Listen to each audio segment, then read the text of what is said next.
Ladies and gentlemen, welcome back to another episode of the Irish Breakdown Podcast, brought to you by our friends over at FanDuel. Happy Tuesday. I haven't seen Karen pop in the chat yet, but I believe, Brian, we got like 26 days until Dude, it is getting close. It Closer is. and closer and closer. It is. Thank goodness. I think I speak for all of us when I say that we need college football back in our lives, especially Notre Dame football back in our lives. And we have a really, really fun show coming your guys' way today. So in part one, we're going to be talking about why this year is going to be different for Notre Dame. You know, the expectations are at an all-time high. We haven't seen it like this in arguably 20 years from the national media, from how we view the team to be this year. So we're going to dive into just the reasons why we believe this year is going to be different. That kind of at the end, wrap it up with a couple of stumbling blocks that could kind of get in the way of Notre Dame achieving their ultimate goal. Part two of today's show, really looking forward to it. Looking forward to the entire show, but this is going to be a fun one. We're diving into the biggest games of the college football season. Brian, we spent a lot of time on the show talking about how we believe this year is poised to be an electric year of college football. And we're going to be talking about the biggest Notre Dame games, the biggest non-conference games across college football, and then the biggest conference games. And spoiler alert, there's going to be a lot of awesome college football for everybody to be watching. And we're going to wrap up today's show by previewing Notre Dame's 10th opponent of the regular season, the Boston College Eagles. Going to be an interesting conversation when we dive into year three of the Bill O'Brien era. That's for sure. Yes. Oh, yes. Yeah. Yeah, it's going to be an interesting year for old Billy O.B., right? Yeah. Old Bob, Bill O'Brien. So, yeah. Old Bob. It's going to be a real interesting year for old Bob. I'll tell you that right now. For old Bob. Got his work cut out for him. But, before we get to that, before we start talking about the Boston College Eagles, let's focus on Notre Dame and talk about the stakes of this season. I've gone on record to say this before on the show, but this is a year where I believe, look, the standard at Notre Dame is to always compete for national titles, but this is the first time in quite some time where the national media especially expects Notre Dame to compete for one. The narrative around them is always, hey, this is a team to look out for. They could be dangerous if they get into the postseason, but you're seeing it across the board. I mean, Bill Connolly at ESPN projected them. He predicted them to win the entire thing. Josh Pate has talked highly of Notre Dame before in the past. We, especially on this show, talked about, hey, this could be a year that you could see an undefeated Notre Dame team heading into the playoffs. They could get a bye. We project them to play for and win the national title. So there's a lot of things going right in Notre Dame's direction. And it's a really good feeling to be able to sit here and talk about it this year. But the expectations were also high the last two seasons as well. And that's kind of where we start this conversation, Brian. Yeah, Trev, so like the purpose of this conversation, of this show, of this analysis, because we're going to dive into things, is, okay, we've been waiting for, some of us, like old people like me, a lot longer than you, obviously, for the next team that's going to end the streak, right? Notre Dame has had stretches in the history of their football program that they haven't won titles. I mean, the 50s weren't exactly a beacon of excellence for Notre Dame, and that for a while was the longest streak they had. They won a title in 90 and 24 was their first, and they won one 5 years later, one back-to-back actually. Then they had to wait 13 years. In 1943, won one. Then, of course, World War II created a bit of a hiatus. Frankly, he comes back. They win 3 out of 4 years, 46, 47, 49. Then they go 17 years without the title before Air Parsegian comes back in. Didn't win a single title in the 50s. That was the first decade, actually, since it's like from 1924 to 1990. Notre Dame won a championship in every decade except the 50s. They won one in the 20s. They won one in the 30s. Now it was only one, but then they won several in the 40s, none in the 50s, one in the 60s, 2 in the 70s, and then 1 in the 80s. So, I mean, it was like you didn't have to go too long to wait for a title. Well, now we're creeping up on 38 seasons. This will be 38 years since Notre Dame last won a national championship. And we've kind of been here before. Not often, but we've been here before, where we go into a season, Notre Dame is ranked really high, we're excited about what the team can be, and then they don't live up to expectations. You just look at your lifetime. I mean, my lifetime, obviously, 1990, 1992, 1993. Then you get into your lifetime, you think about 06 and the high expectations that season, coming off the Fiesta Bowl season, Brady Quinn, great year, all these guys are coming back, and that team disappointed. Then you fast forward to obviously the the next little bit was not good. But Notre Dame's had some teams in recent years that should have been that team or could have been that team. You think of the 2015 team. You think of the 2018 team. And there's been these years where, boy, this team should be better, and they just weren't. And then, of course, the last 3 years, I would say Notre Dame lived up to expectations in 2024. Yeah. The team that we thought, could have got to the playoffs and done some damage, and they did that. And I would argue outside of one game, they exceeded expectations in 2024, especially when you consider all the different things that happened during the year with injuries and just all of that. That team exceeded expectations. There's no doubt about it. Last year's team did not live up to expectations. And I'm not even talking about the committee leaving Notre Dame out. That's a whole different deal. It's what the whole leave no doubt is about. You put yourselves in a situation, and Marcus Freeman has said this isn't me going at coach or the program. This is what he has said, and he has rightly said that, hey, should we have been in? Yeah. Did we put ourselves in a position where we gave them an opportunity to leave us out? Yeah, because we didn't handle our business. And yeah, Notre Dame should have been in. They were the hottest team in college football at the end of the year. But you can't drop your two closest games. I don't care if they're both by a point. You can't lose to the two best teams you play, and then you've left yourself in the hands of someone else. And so I would argue Notre Dame did not live up to expectations last year. And now we're in another situation where it's like, okay, now we got another year. Notre Dame is ranked higher in the preseason rankings than they were a year ago. I think last year they were like 9th or 10th, I believe, going into the year. We thought they were a team that should have made a run. And they didn't get that opportunity. This year, now everybody kind of expects Notre Dame to be really, really good. And this is the highest perception we've seen of Notre Dame since 2006, in my opinion. I don't know. Like Freeman's first year, they were ranked 5th. And so obviously the coaches poll has them 5th. But I mean, you have to go back to probably 2006 where you actually have people saying, like national people, not me and Tim O'Malley or, some other Notre Dame beat writer. It's not us. It's saying, oh, yeah, the team we cover is really good. It's not Eric Hansen, having them ranked maybe higher than others in the AP poll. I'm not saying he'd do that. I'm just using that example where people could say, oh, that's a South Bend Trib where he used to be kind of guy. And you could kind of brush it aside because it was Notre Dame people doing it. Now you look at it's not us. In fact, it's all these other outlets. It's David Cohn, my guy at for Crane and Company, talking about how he's got Notre Dame number 1 in his preseason top 25. Joel Klatt came out the other day. He's got him number 2. We've seen a lot of that. And so expectations are as high for this team as we've seen, honestly, since 2006. And boy, I tell you, it's an exciting time. But then it's like, okay, well, we've kind of been here before, though. What's going to make this season different? Why is this season going to be different? Well, we're going to tell you why. And then we're going to also talk about some potential stumbling blocks of what could keep this team from, kind of breaking the streak. And that's what it is, because we've had now 37 previous teams that have failed to win that championship. Some have come very close. Some are, we've talked about this, 89, 92, 15, 18. Like, I'd love to have seen some of those teams in a 12-team playoff. The 92 team would have been a problem for people in a 12-team playoff. The 93 team would have been that. The 89 team would have been a problem for people in a 12-team playoff. But that wasn't reality. And so now we're in a situation where is this team, what's going to make this team different? Why is this team going to be the one, or can this team be the one that finally ends the streak? We're going to tell you why we think that is.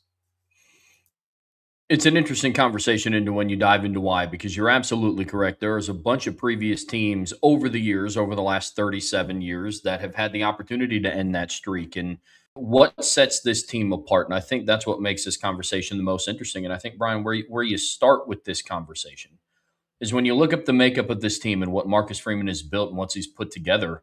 We rave all the time about what he's done on the recruiting trail and the ability to attract and retain talent. That's where you have to start this conversation. They are incredibly deep and extremely talented on either side of the ball. And that's one area where we believe gives them the chance to excel. I mean, we talk all the time about teams that have the opportunity to compete for championships, and it's whoever positions themselves with the least amount of holes and the least amount of questions and the least amount of concerns. And when I look at Notre Dame's roster, there's very limited holes, if any. There are questions, but holes, I don't know about that one. They're extremely deep. They are, Trev, and when you look at this team and you think about how does it stack up to past Notre Dame teams. One thing we talked about last year, or was it 2 years ago? We said we really like the talent of the team, but there were questions about, like, do they have the star power of the 2012 team, right? Like, we thought the 24 team had better depth, and boy, did we turn out to be right, because depth was the only reason that team did what they did, because they had great depth. But, did they have a Manti? Did they have a Jalen Smith? Did they have just look at the 2012 team. Did they have a Manti? Did they have a Zach Martin? Did they have a Tyler Eifert? Did they have a Lewis Nix? Did they have a Stephon Tuitt? Oh, I don't know that the 24 team did. I don't think Jeremiah Love was quite there yet, especially once we got to the postseason. You could argue he was becoming that in the regular season, but in the postseason, he was injured. He wasn't the same guy. Defensively, Xavier Watts is a tremendous player, but you lost Christian Gray, you lost Boubacar, you lost Riley Mills. I mean, by the time you got to deeper into the postseason, you really didn't have any of those guys.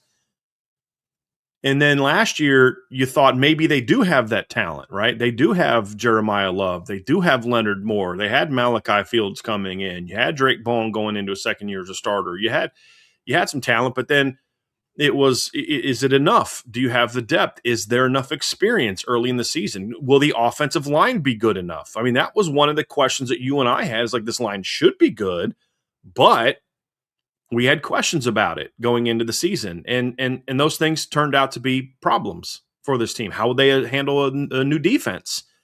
Things along those lines. And those things kept them down. So when you look at this team, Trev, and you think about how it stacks up, they have, in my opinion, the star power to match the 2018, the 2015, the 2012 teams. When you look at Leonard Moore, you look at Brayante Johnson, you look at Drake Bowen, you look at Kingston Viliama-As on defense, you look about the potential of a guy like Boubacar Traore, the potential of a guy like Bryce Young. Heck, there's a cornerback that you and I have seen in the early practices that he's not even listed as a starter right now. But, dude, if the light goes on for that guy, DJ McKinney, like, goodness gracious.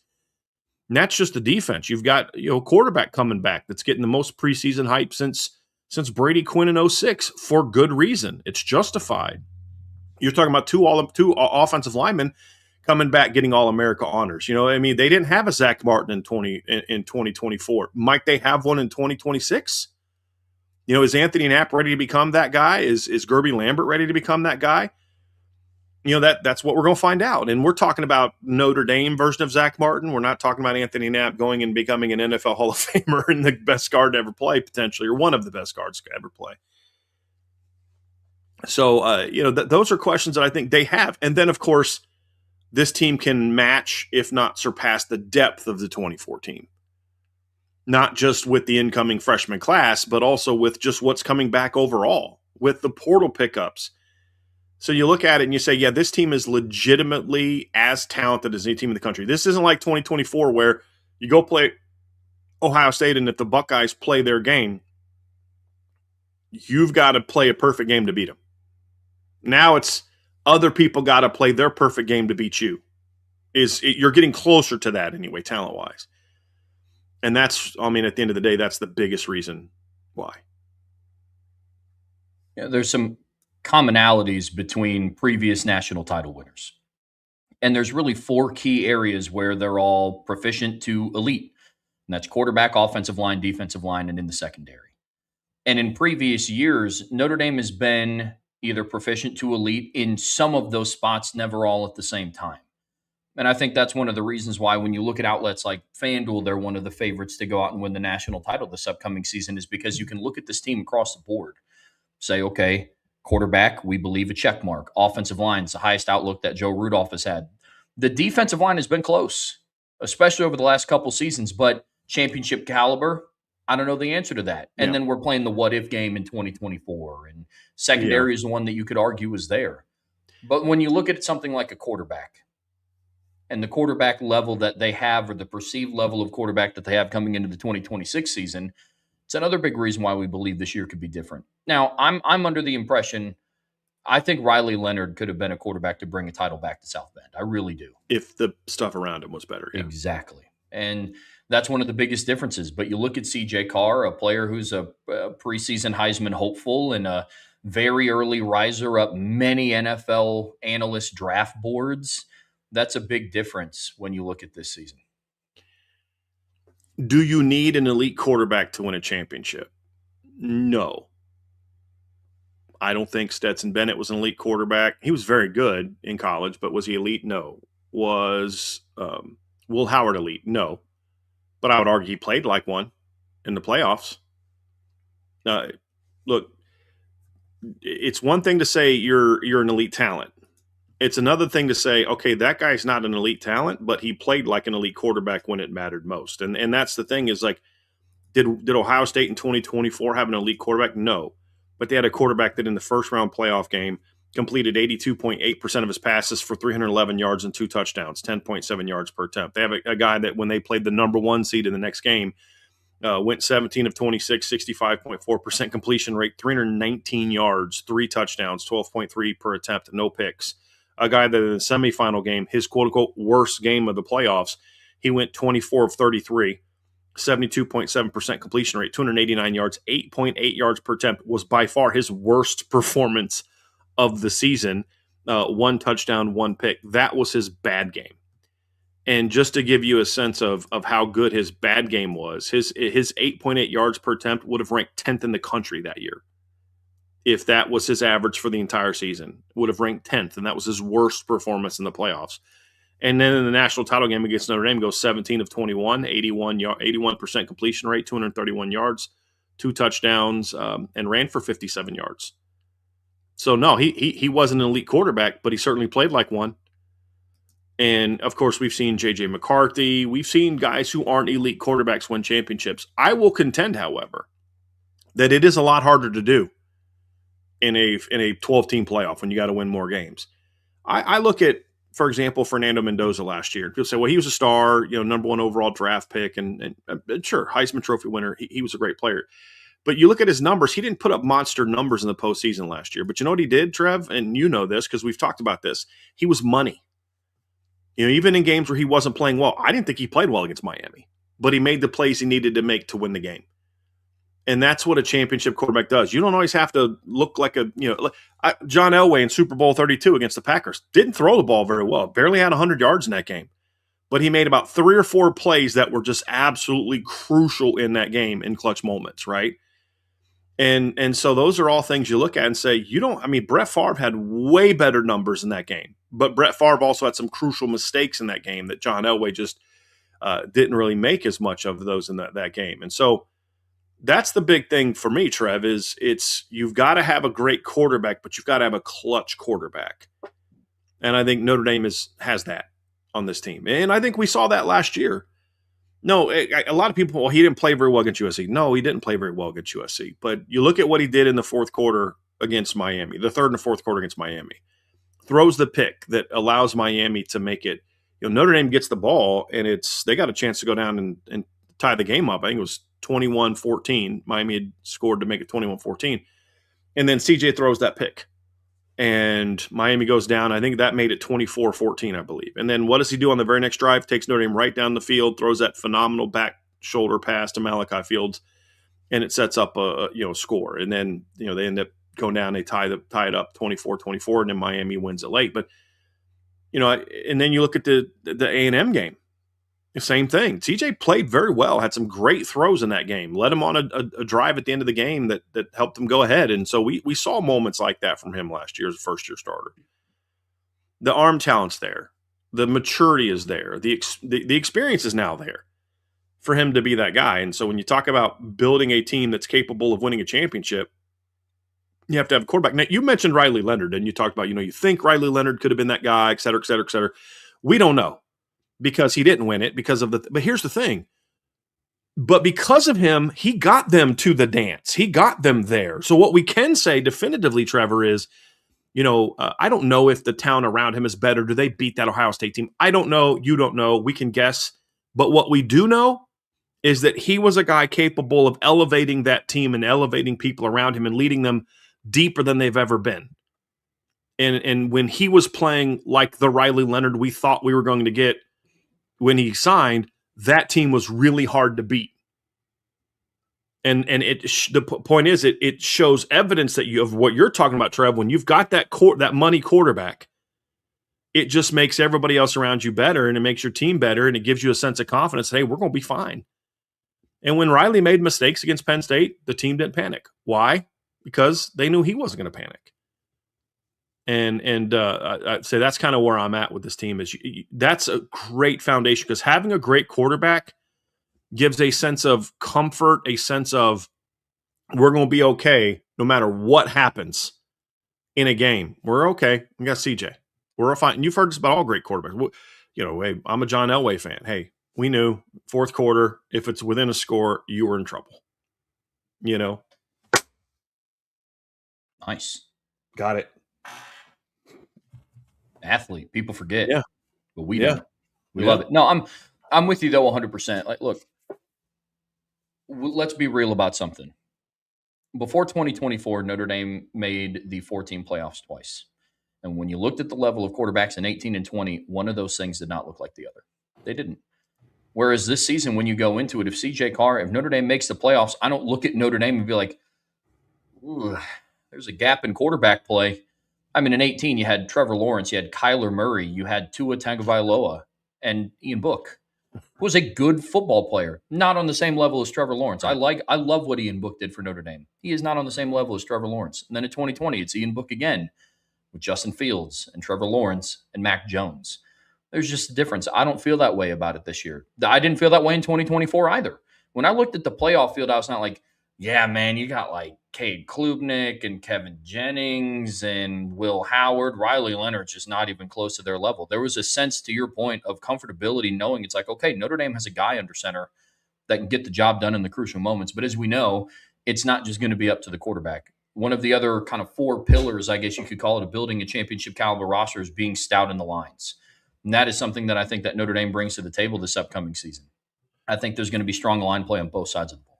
That is the one that is most I'm more certain that you need that than you do an elite quarterback.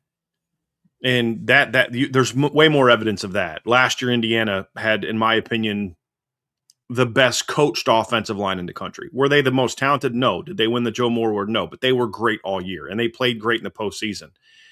And, to me, I look at just, man, it's just a great foundation to build on, running the football on people, giving Fernando Mendoza time. And then when they played elite lines, when they played like Miami, for example, when they played Ohio State, for example, winning that battle is not about running for 250 yards. It's about, did you do what you need to do in the moments you needed to do them to win? You're not going to go out there and run for 250 on Miami. You're not going to keep Ruben Bain and Akeem Messidor out of the backfield all game. But did you do what you needed to do to win the game? And if you did, then you won that battle. When I say that, Miami fans get upset, but that's the reality is, their line did what they needed to do in the games that mattered, and Miami's offensive line was not able to do that enough to win that game. And there's other reasons why, but that was a big factor. Whereas you look at the year before, what was the difference the year before? Notre Dame's offensive line got whipped by Ohio State. Now, Ohio State's offensive line did not play like a championship unit for much of the regular season, which is why that team underachieved. But when they got to the postseason, they did play like that. And that's the difference. It's about, can you play it on that stage? And when we look at this Notre Dame offensive line, I'm fully confident they're going to look great in the regular season. The question is can they raise that level of play when it matters most? Can they do that when they play Georgia? Now, that's one of those things where I actually think Joe Rudolph, for all my criticisms of him, which I don't walk back at all, his line did step up and play well in the postseason in 2024 until the last game. When you had Rocco playing on one leg, you had Jagasol getting his first start of the season, and they just didn't play well against a much more talented defensive line than that they were facing. They stepped up and outplayed Georgia. They outplayed Indiana. They struggled early against Penn State, and he was able to get them heads out of their you-know-whats and play much better in the second half and get that thing rolling. You got to get with Tosh Baker at left tackle and with Charles Jagasol at right guard. They stepped up and outplayed Penn State. A very good Penn State D-line in the second half. Michigan in 23. Georgia in 22 and 21, Bama in 20. You need a strong offensive line, especially if you're a team that wants to run the football. With LSU in 19, they just needed to do their job. They didn't have to be a dominant line because they weren't trying to run the ball down people's throats. Clemson in 18, much more dominant offensive line. Now, not an elitely talented offensive line. I'm just making up words here, elitely. But it was a great line as a unit. They were a lot like Indiana's line last year. No future first-round draft picks, in my opinion, but a lot of really good veteran football players that were coached well, and that's what allowed them to play like a great line, even though they didn't necessarily have any singularly elite players on their D-line. I think the highest draft pick on that team was like a third or fourth round draft pick. And so that's kind of one of those things where when you look at this line, if this line plays to its potential, then this team has a chance to be special. Yeah, absolutely. I agree with you wholeheartedly, and it's going to look different depending on the level of opponent that they face. I think the Lions did their job against Georgia. They did not rush for 250 yards against Georgia in the Sugar Bowl in 2024. Some of it is just sometimes it's a stalemate, and you allow one side of the ball to kind of take over, like we saw against Georgia. I thought the defensive line for Notre Dame clearly outplayed the offensive line for Georgia. But then you go back through and you look at what the offensive line did. They were able to stalemate, but in that key drive at the end of the game, the one where Riley Leonard hurdles Malachi Starks to pick up the first down and extend the drive and keep everything moving, I think that's what you need to expect from this unit in big key moments. But again, not just the offensive line. The defense is a huge reason why we believe that it could be different. Now, this conversation is a little different because in previous years, Notre Dame has had a defense or facets of a defense to compete for a title. But when you go back and you look at the experience that they return and the continuity that they have on defense from the top down, that's where you start to see the difference. I think as far as talent goes, they've had the talent, the individual talent on defense to contend for a championship dating back to 2023. Now, there's other individual areas that had to step up, like in 2023, who's going to step up alongside Javonte Jean-Baptiste. But I think they had a secondary in 23 that could have competed for a title. Oh, yes. Oh, yeah. I mean, linebackers, I think, were close enough. Yeah. If your D-line was better, and they weren't good enough on the D-line. Yep. I think 24, they had a D-line good enough to compete for championship if it could have stayed healthy. Yeah. If you have Boubacar and Jordan Patelho and Riley Mills and a moderately healthy Howard Cross in the championship game, who knows how that game would have gone? Maybe you still lose, but maybe it's a game where it's more of like the Texas game for Ohio State. It's more, like down to the wire type of game where you've got a shot at the end of the game to win. And look, if Riley Leonard's got the ball at the end of the game, I feel like you have a shot. I mean, that's what we learned from him. So, sorry, I got a little tornado warning. Ooh. And it won't let me shut it off. So, we are having some bad storms around here today. So I expect my wife and dogs to be down here in a minute. But Trev, you know what to do. The weather, it does go out. So, but that's the thing where you look at Trev and you say this team has got the defensive line talent to play to that level. And now it's about you got to go out and show it. But that's true for every team right now in college football. You got to go show it. But if you don't have the talent, you're not going to be able to show it. You're always going to fall short in the biggest moments, right? You're always going to be in situations where if you're not able to, just match talent, like we've got all this talent in the world and we're really good, but okay, we get it, guys. Tornado warning. We're fine. Okay. But if you can't play to your potential, you're not going to win. But if you could also have a line that's coached extremely well and plays hard, but then they get on the big stage and they're playing the best teams in the country and they don't have a line with the talent to play to that level, then it's going to be a lot harder for you to win. And this year, the talent is there. Now it's about just live up to it. But that's an important piece. Yeah, without a doubt. I mean, you go through and you talk about the addition of Charlie Partridge, the return of Boubacar Traore and Bryce Young, the return of Jason Onye, Armel Mukam withdrawing his name from the portal, the acquisitions of Francis Brew and Tion Gray through the transfer portal. This defensive line is in a position to really carry the day on defense because part of Chris Ash's philosophy is everything starts. The foundation of his defense is up front.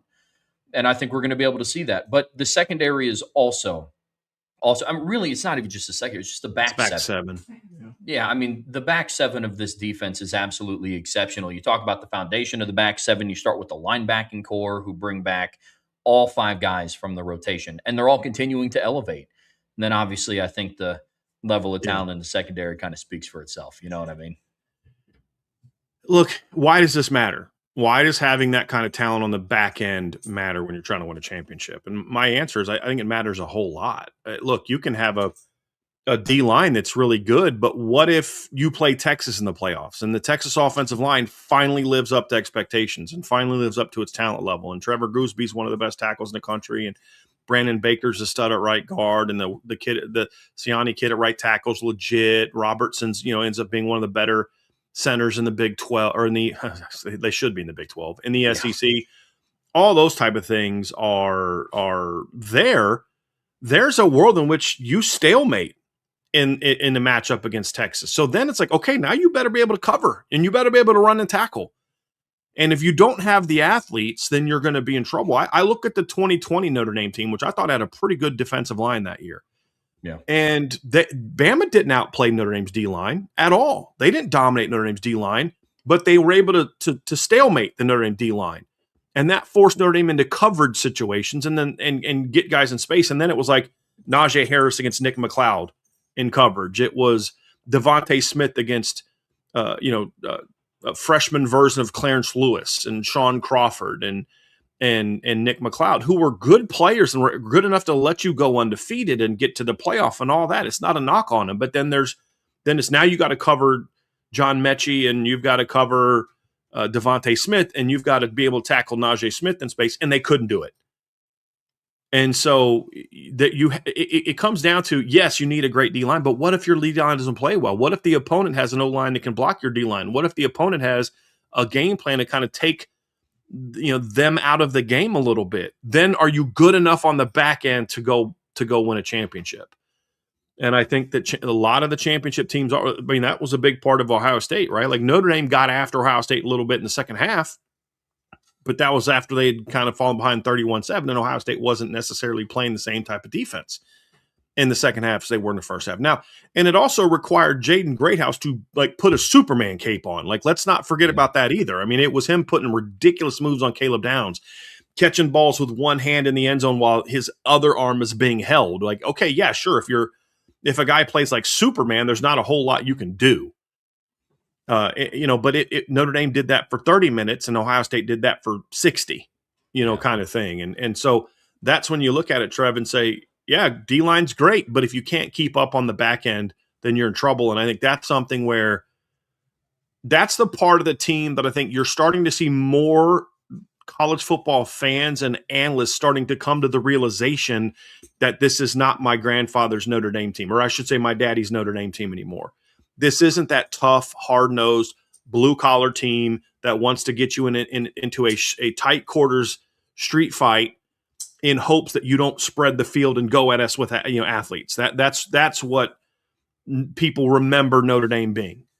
Hey, look, Notre Dame can be good here, but they just don't. I mean, going all the way back to I think the first New Year's Six Bowl that Notre Dame played in when you were a kid was the 05 Fiesta Bowl, and Notre Dame's offense could keep up, but they had no hope of stopping Santonio Holmes and Ted Ginn and who was the running back? Antonio Pittman. No hope of stopping them when it came athlete to athlete.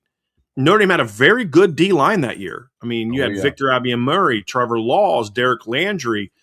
You had a very good front seven. A lot of future NFL players in your front seven. I think Derek Landry played a long time. Abiamuri was a second-round pick. Trevor Laws was a second-round pick. But when it came down to it, Ohio State was able to hold their water against the Notre Dame D-line and then made it an athlete fight. And Notre Dame was wonderfully outmanned in that game in a battle of athletes. What's different about this team is this team can get into an athlete fight as well and thrive. And we saw that at times in 2024 with the secondary. But now it's an even better version, better linebacker play than you had that year, better secondary play even than you had that year. Now, do you have anyone as good as Leonard, as good as Xavier Watts? Yeah, you do. Leonard Moore. But you've got now Christian Grace 2 years older. Adon Schuler's 2 years older. You got Brayante Johnson. You've got Jaden Sanders, DJ McKinney. So your overall talent level is even better than it was 2 years ago. And same thing, a linebacker.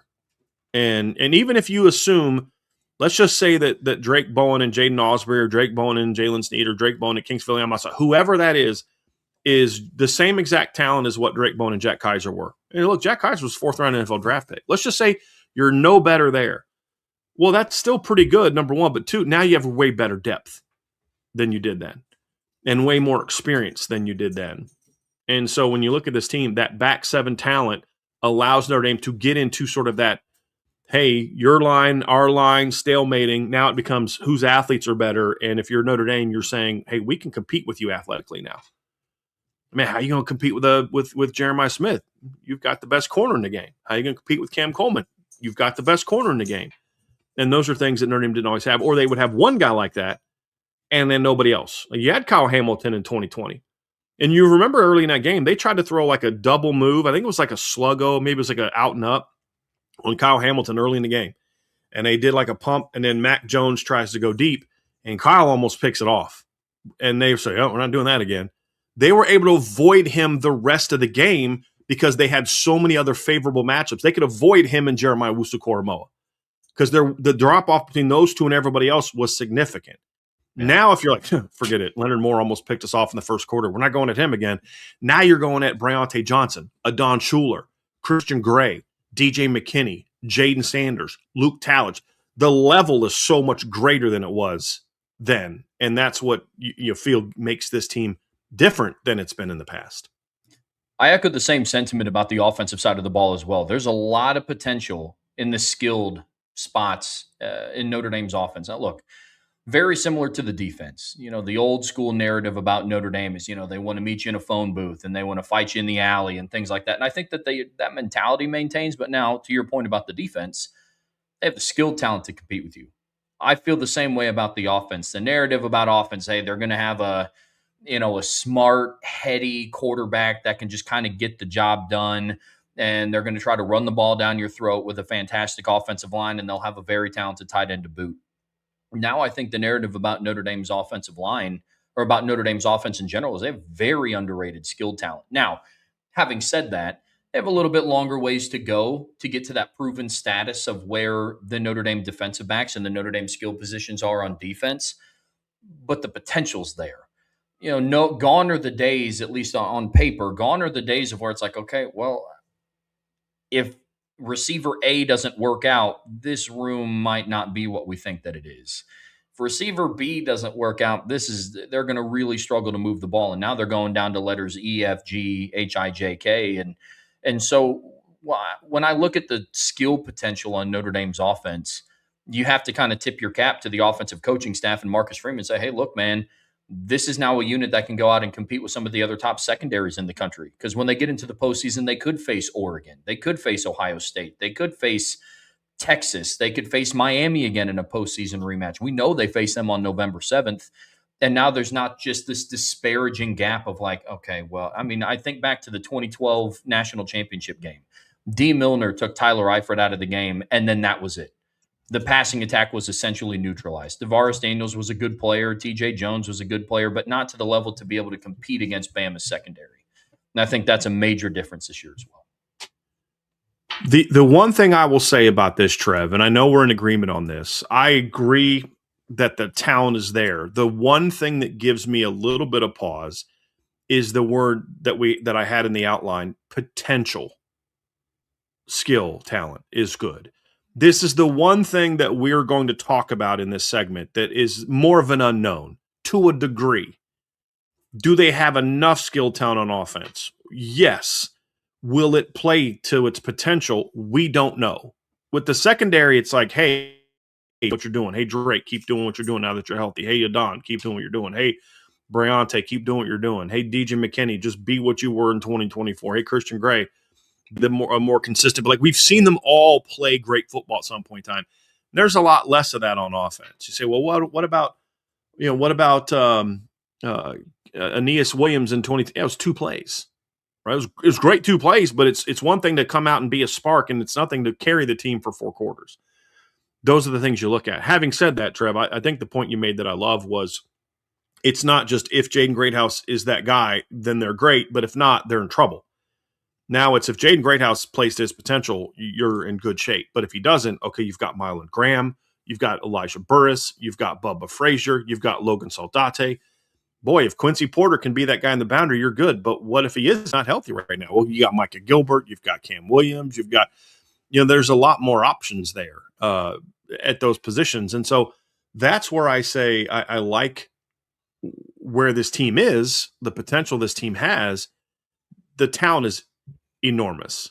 And that's something that you say I feel very good about with this, because you do have enough potential playmakers to go out there and play at a high enough level to compete for a championship. Like, I like the skill talent on this team way better than what Michigan had in 2023. Now, granted, Notre Dame doesn't know every single coverage and every single play that's about to happen on the other side of the field, so that gives Michigan a little bit of an advantage. But there's no shortage of talent for this team to compete, and we have two receivers on this team that have shown that they can step up in the biggest moments and thrive. Jordan Faison played great against Indiana and Georgia in the playoffs. And then Jaden Greathouse played great against Penn State and Ohio State. So if there's really three teams in college football this year that come back with receivers that have proven they can dominate at the highest level and in the biggest moments, and that's Ohio State, that's Miami with Malachi Toney, and that's Notre Dame with Jaden Greathouse and Jordan Faison. Nobody has two except for Notre Dame. And that's why I'm just not as concerned about it. And I say, look, just the natural talent is there. Eventually, someone's going to step up, especially, go back to the first thing we talked about, if you've got the quarterback, and if CJ Carr is who we think he is, he then elevates those guys. Yeah. And he gets the most out of them. And that's where I feel like this team is in a position. And at the end of the day, Trev, the final piece before we talk about the schedule is, it's great to have talent, but do you have people that can get the talent going in the right direction? Do you have the coaching staff? And I think this is arguably the best coaching staff that Marcus Freeman has had to this point in time. When you factor in all the different, not just the talent of the coaches, but the relationship with the coordinators, experience, continuity, all those type of things. Yeah, look, Brian, you and I are two guys that could sit here and talk about the level of talent on Notre Dame's roster till the cows come home. We could have an entire 3-hour show breaking down every single position group and the level of talent and the recruiting rankings that they had and what we believe that their potential is for this upcoming season. You got to have the people on the sideline to be able to do it. One of the worst defenses that Notre Dame has had included having guys like Kavari Russell and Jalen Smith, and you have to have the talent on the sideline as well. For the first time in Marcus Freeman's career, he returns an offensive coordinator, defensive coordinator, and special teams coordinator. That's something that can't get overlooked. I believe that CJ Carr and Mike Denbrock have the strongest offensive coordinator-quarterback relationship going into college football. Partially because, Dante Moore has a new OC, Julian Sayin has a new OC, Darian Mensah is now going into a new system in Miami. So there are obviously, there's context needed with that. But that still doesn't take away from the point that I think CJ Carr and Mike Denbrock have the best offensive coordinator-quarterback relationship going into college football this year. All those things are exceptionally exciting. I'm with you completely. And look, some of the failures that Marcus Freeman has experienced in the past are partly why you feel comfortable about where they are now, is because whatever you feel about Marcus Freeman, you have to be, is he a good enough coach to win it all? I mean, we don't know the answer to that because he hasn't won it yet. But one thing you can observe, having studied him in his 4 years in Notre Dame, is he doesn't make the same mistake more than twice. I mean, sometimes you make it and then you think you fixed it, and it wasn't a good fix, and then, okay, now it's done. Now we fixed it. Now we've solved it. He doesn't make the same mistake twice. He very much learns from his mistakes. And so you feel as though that kind of puts him in that position where, hey, like, it's time to kind of kick the door down. And, it's what did it take Ryan Day? What was Ryan Day's first year at Ohio State? Was it 19? Yes. I think so. I mean, he didn't win his first title till year 6. And it took like having to fall short for certain reasons. You didn't make this call. Your team got outplayed here. You made this mistake. You had this thing happen. And it's all part of the learning process. Dabo Swinney didn't win a title till like year 7. 8. I mean, he started, I think his first year might have been like 08, 09, his first full year, and he didn't win a title until, several years in. I mean, Dabo's first year at Clemson was 08, he was interim, but his first year was 09. So he didn't win a title till what, 9, 10, 11, 12, 13, 14, 15, year 8. And it was all part of learning. There was learning experiences along the way. You look at Kirby Smart and the job he did at Georgia. Well, he won a national title, but his first year as a head coach at Georgia was 2016. So 16, 17, 18, 19, 20, 21. He didn't win a title till year 6. And again, mistakes along the way. He had to figure out how do you beat Alabama. And I think his first win over Alabama, I believe, was in the 21 title game. It was the first time I believe he beat Alabama. I'm actually going to go look that up. But and so, coaches that are that guy that are capable of leading a team are guys who have gone through and had those experiences. Well, what about Curt Cignetti? Curt Cignetti had those. He didn't have them at Indiana, but he had them. Curt Cignetti has played on a title game on a big stage like that, and guess what? He fell short. You look at his time at James Madison, made it to the national championship game in his first year, lost. Made it to the semifinals next 2 years, lost. And all those learning experiences helped him to continue to be better and better and better as a football coach. And so that's where you feel like, okay, Marcus Freeman going into year 5 has gone through all of those ups and downs. You learn from what works, you learn from what doesn't work. And now you're getting into that range of his tenure where you look at a lot of the recent head football coaches.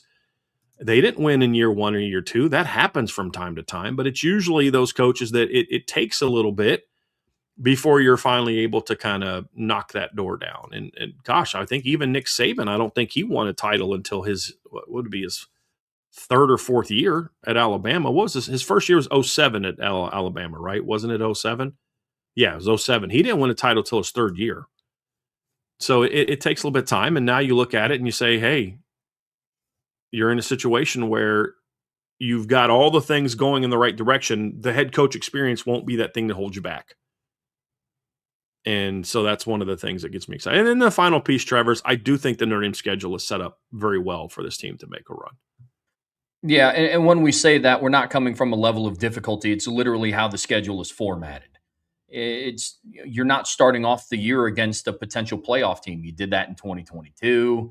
You didn't have that in 23, but you still had Ohio State in September, and obviously there was a stumbling block there. But if you guys remember, the daunting task about the 23 schedules, you had 4 back-to-back-to-back-to-back night games, and 2 of them were back-to-back on the road in Duke and Louisville. Then you come back home, and then you play USC at night. They were all ranked teams, by the way. Were. All 4 of those night games were against ranked teams.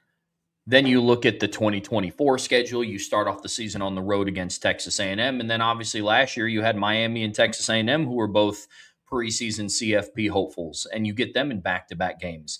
This year you have more of an on-ramp instead of just, okay, well now a regular street ends and now you're just on a highway. That's how it's felt the majority of Marcus Freeman's tenure. So now they don't have to play 100% perfect football right out the gate. There are things and there's warts that could potentially be exposed, and it puts them in a spot where they don't have to play behind the 8 ball. Yeah. I'm a fan of having some challenging games early, but I don't necessarily love having them like first game. So they don't have that. And I think they're kind of past. Again, we don't see Marcus Freeman make the same mistake twice. Say, well, he lost early in 24 and 20. Yeah, but losing to Miami on the road and Texas A&M at home was a little different than losing at home to Northern Illinois. You know what I mean? Losing to a couple playoff teams, it's a little bit different than getting outplayed by Northern Illinois for 4 quarters. I mean, with all due respect, this isn't to say that they're better than those teams, but Northern Illinois outplayed Notre Dame more than Miami or Texas A&M. I mean, they kicked Notre Dame's butt for 4 quarters. The only reason it was even a close game is because Notre Dame had way better players.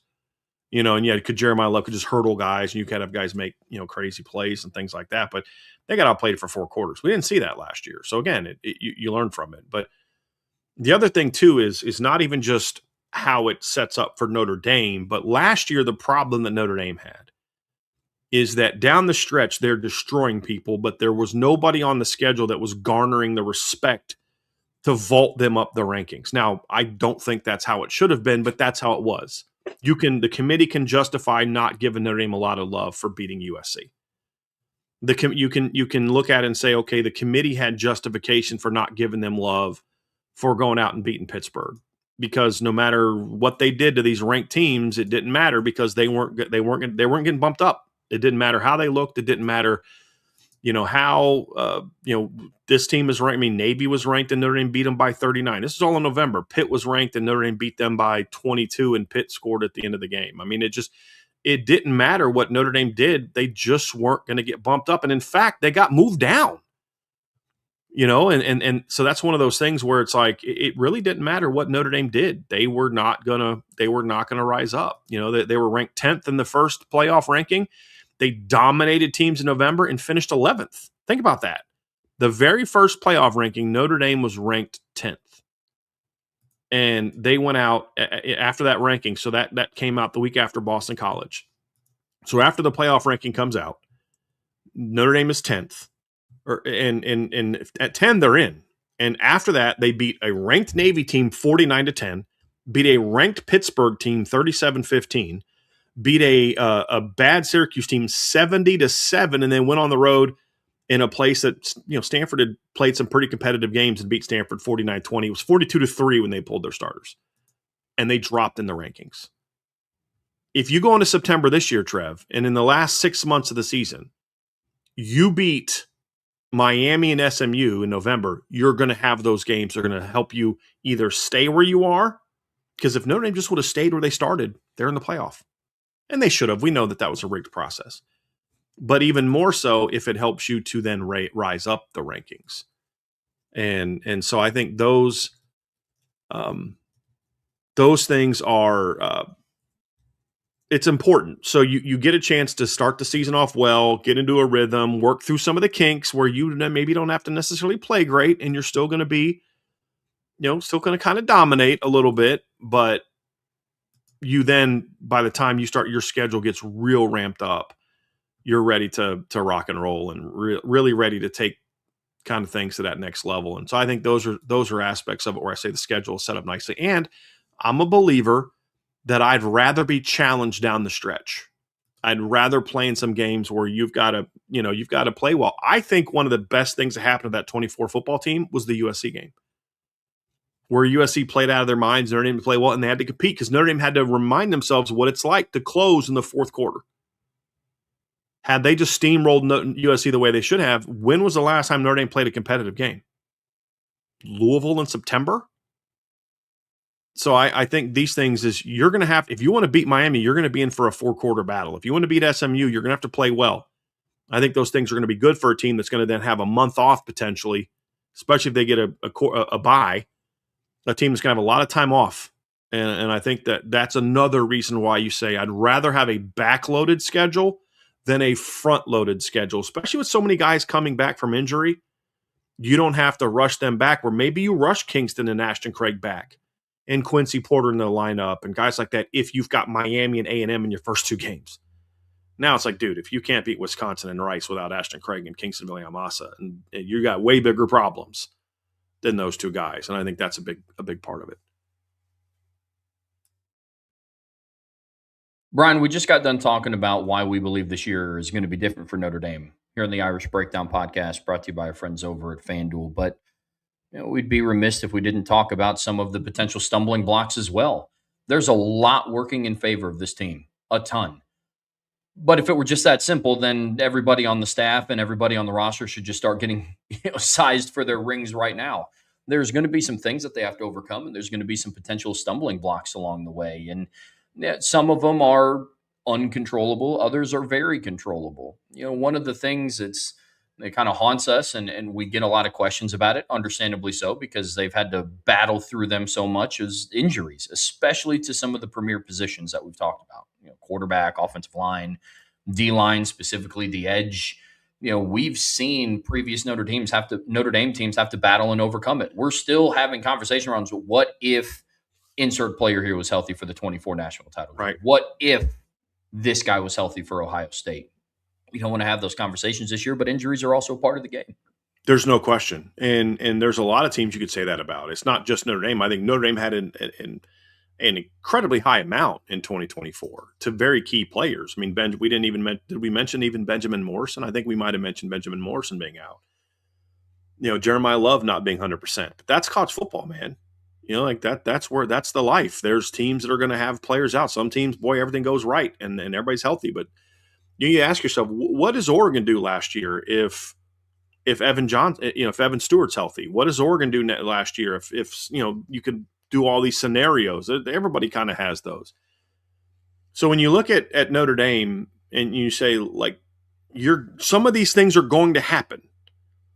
You're going to have an injury that's going to cost you somebody you would have rather had. You're going to have certain things that happen. Somebody doesn't play to their potential. But can you weather that storm? And so when you look at these things and you say, what could be those potential stumbling blocks? There's a lot of them we're going to talk about, but the biggest one, Trevor, is I do think that Notre Dame is that team where if they play to their potential, it's going to be hard for anybody to beat them. So what could keep them from playing to their potential? The biggest one is key injuries. And I don't even want to put it out there, but like, let's be just honest about it. If you lose CJ Carr, it's going to be real tough. Can you still win it all? Of course you can. I mean, Ohio State won a title in 2014 with their third string quarterback in Cardale Jones. Because remember, Braxton Miller was supposed to be their starter that year.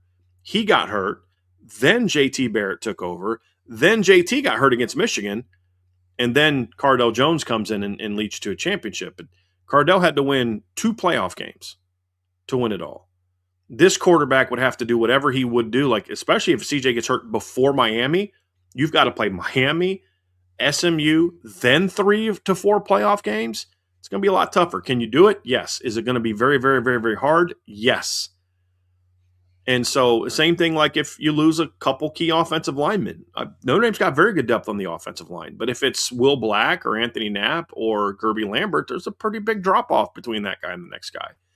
And then I would argue defensively, the number one position I'm concerned about is defensive end, not linebacker, not corner. Leonard Moore's your best player, but we kind of talked a little bit about this yesterday. I love the talent that's there to potentially step in should he go down. Is it going to be harder? Yeah, of course it's going to be harder. But you're still pretty talented there, just like you had a Leonard Moore to step in. And that's why we don't maybe talk about losing Benjamin Morrison as much, because of how good Leonard Moore was to replace him. With all due respect to RJ Oben and Junior Telemaco, played great against Georgia, who didn't have a very good line that year. They weren't good enough to beat Ohio State. And so you do have guys at corner. Defensive end is a position I'm a lot more concerned about. If you lose one of your top 2 guys, that's a position that gives me a lot more concern than should they lose a starting DB or a starting linebacker where you've got a really talented player ready to step into the lineup. D end is like, can Keon be that guy? Can Logan Thomas be that guy? Not even, he won't play 50, 60 snaps a game, but can he give you the third down pass rush if Boubacar or Bryce go out? Can Rodney Dunham be that guy? Can Ebenezer Utade be that guy? Can Joe Reif be that guy? Don't know. I have a lot less confidence, whereas if something were to happen to Leonard Moore, and obviously you don't want anyone to get hurt. I don't want Notre Dame's players to get hurt. I don't want their opponent players to get hurt. I've always said I want Notre Dame to beat that team at their best, so then there's no excuses. I've always said that. Having played and coached the sport, I don't ever want a kid to miss a game because of an injury on any team. But should it happen, are you prepared to go thrive? And when I look at corner, if Notre Dame is starting 2 of Jaden Sanders, DJ McKinney, Mark Zachary, Dallas Golden, Kari Adams, Aiden Pouncey, or potentially moving Christian Gray out at corner, you start to have a pretty darn good cornerback tandem. Is it as good as it is with Leonard? No. Is it still really good? Should be. And you still have depth. You lose one of Boubacar or Bryce, and I don't know that you have the talent or the depth that you do if they're both healthy. That's my number one position on defense where I get a little bit concerned. Yeah, all 3 positions between quarterback, offensive line, and defensive end would be tough losses. I'm with you. Does it become impossible for Notre Dame to win a title? No. But I'm a believer that I think the overall ceiling of what they could do in the season starts to lower. With every impactful injury, I think your ceiling starts to lower because the players that raise your ceiling are no longer able to play, especially with the defensive line. A lot of the attention is going to go to the quarterback position. I get it. CJ Carr is one of the favorites on FanDuel to win the Heisman Trophy, and he's one of the top premier draft prospects coming into the 2027 draft class. But I'm with you completely on the defensive end position because I believe that there is more of a gap between the starters at defensive end versus the starters at corner. It is close because I don't know once you get into those big moments who would be your guy to cover a guy like a Jeremiah Smith or a Malachi Tony. God forbid Leonard Moore gets hurt in the preseason. But I do believe and I do agree with that you would have more answers in the cornerback room than what you would have at defensive end. Then you're asking guys like Keon Keeley, who we've talked about, maybe his breakout comes in 2027. Well, now you're putting him in a position where that kind of has to come in 2026 now. I'm as high as all get out on Rodney Dunham, but you're kind of asking a player who, might turn into that dude in 2027. It's like, all right, buddy, now you're going to have to do it in 2026. And so I'm with you. Defensive end is going to be huge. Injuries are a part of the game, but with every injury that you have to weather the storm on, that's kind of like a chip away from what the overall ceiling of the team can be. And we saw that in 2024. We were kind of having conversation. I'm like, okay, like, is this the game? Is this the game where it comes to haunt them that they don't have Riley Mills, that Howard Cross isn't 100%, that Rocco Spindler is on a bad wheel, that you don't have Benjamin Morris, and with every game they kind of kept passing the test against Penn State in the first half. It was like, this could be it. Then they were able to rally, and then obviously we know what happened with Ohio State. But injuries are a part of the game. But I'm with you. That is something that could derail or be a big stumbling block for their chances, especially defensive end. Now let's talk about some things that involve things that Notre Dame is in better control of. And injuries could play a role in this, but I'm more looking at it from standpoint of they don't either coach or play to the level, and that is, to me, their lines don't play to their potential or close to their potential. It's not like here's here's the ceiling of the offensive line and defensive line. If they don't reach this level, they got no chance to win a championship. Then you're not going to win a championship. When maxing out is the standard, it's going to be hard in a 15, 16 game season to win it all if it's like they got to play full max out as good as they can possibly play to win it all. No, you got to have a range of high level play. And that's kind of where I think these lines are. So when we say don't play to their potential, we're talking about they have a disappointing season. The offensive line is just the same it's been in the last few years, which is it's good at times, it's really good at times, it's average at times, and it's bad at times. Unfortunately, in some key moments, it's like, the offensive line isn't why they lost to Texas A&M, but it's a huge reason why they lost to Miami. Yeah. It's like they were a reason they beat Georgia, but they were also a reason they struggled early against Penn State, and they were a reason they lost to Ohio State, the both lines.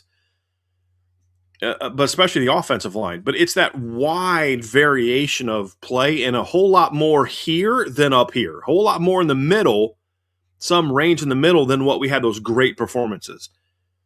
And it was like, it showed that way in 24. Like, the line played great against Texas A&M. Great.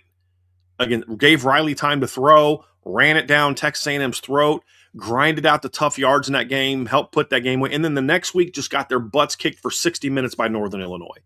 Make that one make sense. You know what I mean? Like, try and help me understand that. And that's what's got to be a thing of the past. And I'd say the same thing on the defensive line. Now, that's got me more focused on injuries. I think because we've seen just a higher level of consistent play from the D-line in recent years than we have the offensive line. And that's why I think there's a little bit more certainty there. But, you could have injuries. You could have, Chris Ash doesn't run a scheme that gives them the opportunity to play there. I mean, there's all types of things that could happen. I'm not saying that's going to happen. I'm just saying there's all types of things that could happen. But it's both lines don't play to their potential or really even close to their potential. That is something that could be a stumbling block for this team. Maybe not in the regular season until, except maybe Miami, maybe SMU, maybe BYU. But I'm more concerned about it being a problem in the postseason. Agreed. There's a lot of pressure on both lines to perform. A lot of my attention is focused on the offensive line because I'm with you. I've seen the defensive line. We've talked about Marcus Freeman, since he's gotten to town, wants to be a line-driven program, and I think the defensive line is closer to answering that bell than what the offensive line is. Not that the offensive line has been bad, but in terms of championship caliber, I think defensive line is a little bit closer. But a lot of our confidence this year with Notre Dame's offense stems from the play in the trenches. We're talking about it's really hard for CJ to play like a Heisman contender if he's running for his life on 30 to 40% of his dropbacks. We believe that there's a world where the Notre Dame run game doesn't skip a beat despite losing two first-round draft picks. That's not because we think that Aeneas Williams and Kedron Young are going to be the second coming of Jeremiah Love and Jadarian Price. They're very talented backs, but we believe that they're going to be running behind a much improved offensive line. If that doesn't happen and that doesn't take place, that nullifies a lot of the potential and a lot of the projection that we've had with Notre Dame's offense this offseason. It's going to be huge that group plays up to its potential. Absolutely. Yeah. I would say the other thing, too, is same thing we talked earlier, the pass catchers. Yeah. If Jaden Greathouse can't stay healthy, if Mylan Graham and Quincy Porter aren't what we hope they can be, because I know there's a lot of people just assuming they're going to be great players, but I've pointed out, I think Mylan Graham has all the talent in the world, but I don't think he was just blocked by big time players. He wasn't you have Cardinal Tate and Jeremiah Smith. What are you going to do? Well, Cardinal Tate missed a couple games last year, and Mylan Graham didn't do anything in those games when he was out. And so there's a reason why he didn't play as much last year. He's got to step up to his potential. You need Greathouse to be healthy. You need Jordan Faison to just be used a little bit more effectively. I mean, Jordan Faison not playing his potential could be as much about Mike Denbrock and Mike Brown as it is Jordan Faison if they don't do more things to kind of play to his strengths. Last year, the pass game was built around, Malachi Fields and to a degree, Jaden Greathouse and Eli Raridan. So Jordan Faison was a complementary player. Now you hope that they do more for him to get him the ball. So I think those things are all part of it. And so when I look at this line, I say, this receiving group, there's a lot of talent, but this is the one position where you've got to step up. Now, I don't share the same angst that some Notre Dame fans do about how this line is going to be this huge this receiving corps is going to be this huge problem.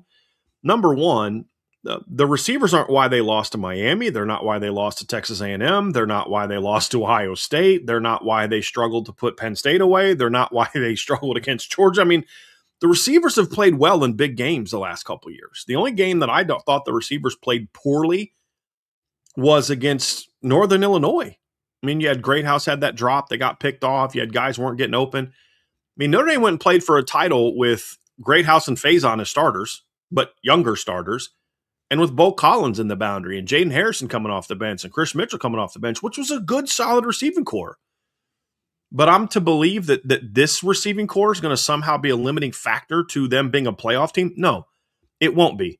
Could it be a limiting factor to them winning a championship? That's a greater concern for me because you don't have Jeremiah Love and Jadarian Price to rely on as much. And I think the teams they have to beat in 26 are going to be better than the teams they had to beat in 24.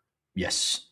The receiving room is a big concern of mine. It's not to what some people believe is it's the number one position group that has to elevate or Notre Dame can't win a title.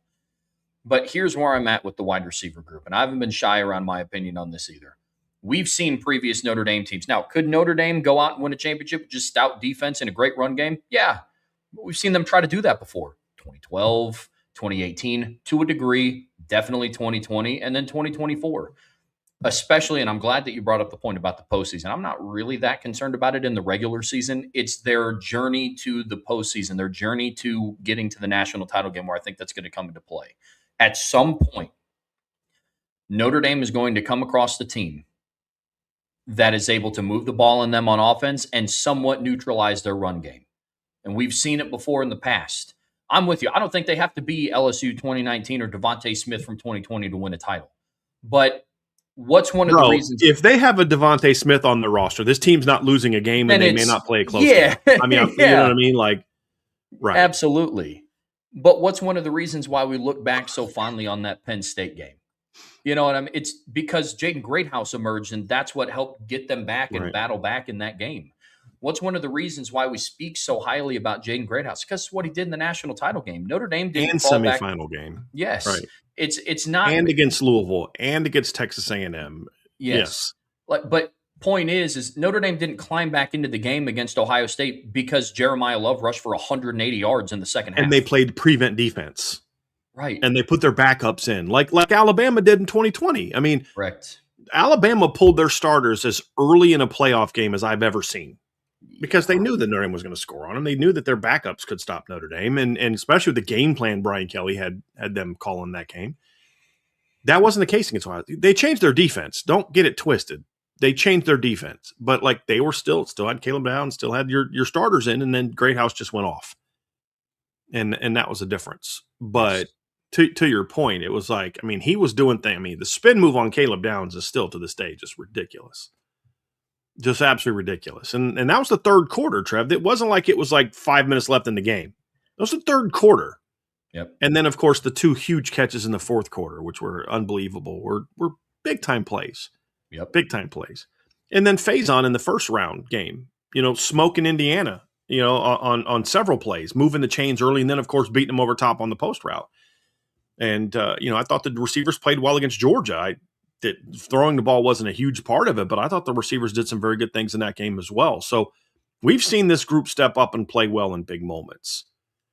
But my question is, will Jaden Greathouse be healthy in December? Yes. Will he be healthy in November? That's a bigger concern of mine. And then who steps up along with them? I'd say the biggest concern I have is actually the boundary. That's the big question mark I have. Can they if they just get someone to play like Bo Collins, this team is going to be really good on offense. If Jaden Greathouse is healthy and somebody can just be Bo Collins, that's it. This team is going to be really tough to beat. But if Greathouse is healthy and you struggle in the boundary, now it becomes a problem. Is it a problem against 10 of the teams on your 24-6 schedule? Nope. Won't matter. Can it be a problem against Miami? Maybe. Can it be a problem against one of BYU or SMU? Definitely maybe with all three of those. And then it definitely becomes a concern in the postseason. Because you'll have someone good enough up front to say, hey, we're not going to let you run the ball today. You're going to have to beat us throwing the football. And we've got a D-line good enough to get after your quarterback. Do you have receivers that can make plays? That's the question. That's the potential offensive stumbling block. The second potential offensive stumbling block to keep this team from reaching its full potential. Let's flip it back over to the defensive side of the ball. And one of the potential stumbling blocks is defensive coordinator Chris Ash doesn't get the most out of the defense. Mm-hmm. It's a major concern. And we've seen now, I'm not saying that I believe this to be Chris Ash, but we've seen previous defensive coordinators come through Notre Dame around the 14 to 16 range, 2014 to 2016, hamper down and limit some of the talent that they actually do have on the roster. And that's not putting them in the position to be successful, asking them to do things that aren't of what best suits them. And this isn't only play man, only play zone. It's not that. This is an aggressive defense. You went out and recruited players to play an aggressive style of defense. You were putting them at a disadvantage if you're asking them to sit back, giving wide receivers a 9-yard cushion on 3rd and 4. That is a disadvantage for this defense. So if Chris Ash limits the true ability of this defense, that could be a potential stumbling block. Having said that, he now has an 8-game sample size of what it looks like when he doesn't do that. At times, still have questions about some of the things we saw against USC, and we can have that discussion, and we will continue to have that discussion, considering there's only 3 weeks until we get into game week. But that is a potential stumbling block, and one that we could look back on and be like, gosh, that's just, they weren't put in a position to succeed. Yeah, Trev, it's not saying that we think this is going to happen. It's saying that if it does happen, it could be a problem. Where Chris Ash says, and this, I would be saying this if this was Al Golden was the D coordinator. I'd be saying this if Mike Mickens was the D coordinator. I'd be saying this if Marcus Freeman was the defensive coordinator. These are hypotheticals that could hold this team back. If Chris Ash goes out there and says, hey, this is the scheme I want to run, and I don't care what kind of talent I have, we're going to run this defense, and even if it doesn't play to the player's strengths. So, yeah, I know I got Leonard Moore. I know he's an elite man cover guy, but I really love playing cover 2. And so we're just going to play cover 2. And I know I got really good linebackers, but we're just going to ask Drake Bowen to drop and play hook curl all game. We're not going to actually let him rush the quarterback. We're not going to do this. We're going to sit back and play read and react defense, and we're just going to take what the defense gives us. Guess what? They're not going to be a team that's going to go win a championship. Could they go 12-0? Possibly. At least go 11-1. Just the talent is that good. But they're gonna fall short in the postseason to somebody. So if that happens, then that's something that could hold this team back. There's no question about that. Now, do I think that Chris Ash is going to run some just bizarre defense that looks way different than what we saw the last 9 games of last year? No. Do I think that if Chris Ash does in the regular season what he did in the first 3 games last year, is Notre Dame still a playoff team? Yes. I've said this, Trev. If Notre Dame runs the same defense that they ran all year, that they ran in the first 3 games and doesn't change anything. And I know Marcus Freeman and Chris Ash, we haven't changed anything. Yes, they did. Did they scrap the original defense? No. Did they call it differently? Did they teach it differently? Of course they did. You can just look at blitz rates, and you can look at the coverage structure, and you can look at how the linebackers were fitting off the ball. There were adjustments. There were changes. It wasn't like they threw out the 4-2-5 and brought in a 3-4. They definitely changed how they ran the defense. If they didn't, the defense still would have been very good in the last 8 games of the year. You know why I think that? Because they didn't change much against Arkansas. They just executed it better. And they still would go out this year and go at worst 11-1 if Chris Ash is like, that defense we ran in the first 3 games was schematically perfect. They just didn't know how to run it. This team still goes at worst, to me, at worst 10-2, probably 11-1. But it's going to hurt you in the postseason. You won't make a run in the postseason like you need to. That's where I think it could hurt you. Now, I don't anticipate Chris Ash doing this, but it is a potential stumbling block to that. And I think it also combines with some other things. If Chris Ash, if there is an injury at some key positions and he doesn't know how to properly adapt his system to the guys on the field, you know, if he does things that maybe holds back the talent of a certain group, then that could be something too. And again, these aren't saying he's going to do those things. They're just saying, what are some potentially stumbling blocks of that? Now, at the end of the day, the reason this one is a lot lower on my list is because even if Chris Ash wanted to do that, and I don't think he does anyone think that Chris Ash wants to have a bad defense? No, of course he wants to have a great defense. I'm simply saying, even if he did things that were just, what are you doing? We have evidence that Marcus Freeman will step in and say, hey, let's make this adjustment. Let's adapt here. Let's change there. And he has coaches around him that will help him to make those decisions and make those changes and adjustments. And so while I'm not nervous about this, it's something that at least needs to be discussed in this conversation. But there's a reason it's like 4th on the list, because it's not one of the things I don't think it's going to happen, but it's at least worth mentioning after you watch the first 3 games of last year. Agreed. Give up 30 points at Purdue, bro. You know, now in November, if they'd have played Purdue, they probably give up 17, you know, because they could have executed it better. But the whole point is, it's not always the result that you know, I've always said this, it's the process. You got to be able to watch the film and look back and say, Trevor, I remember I got crushed for this on the message board I was a part of, but I remember hammering John Tenuta for his defensive performance against Nevada.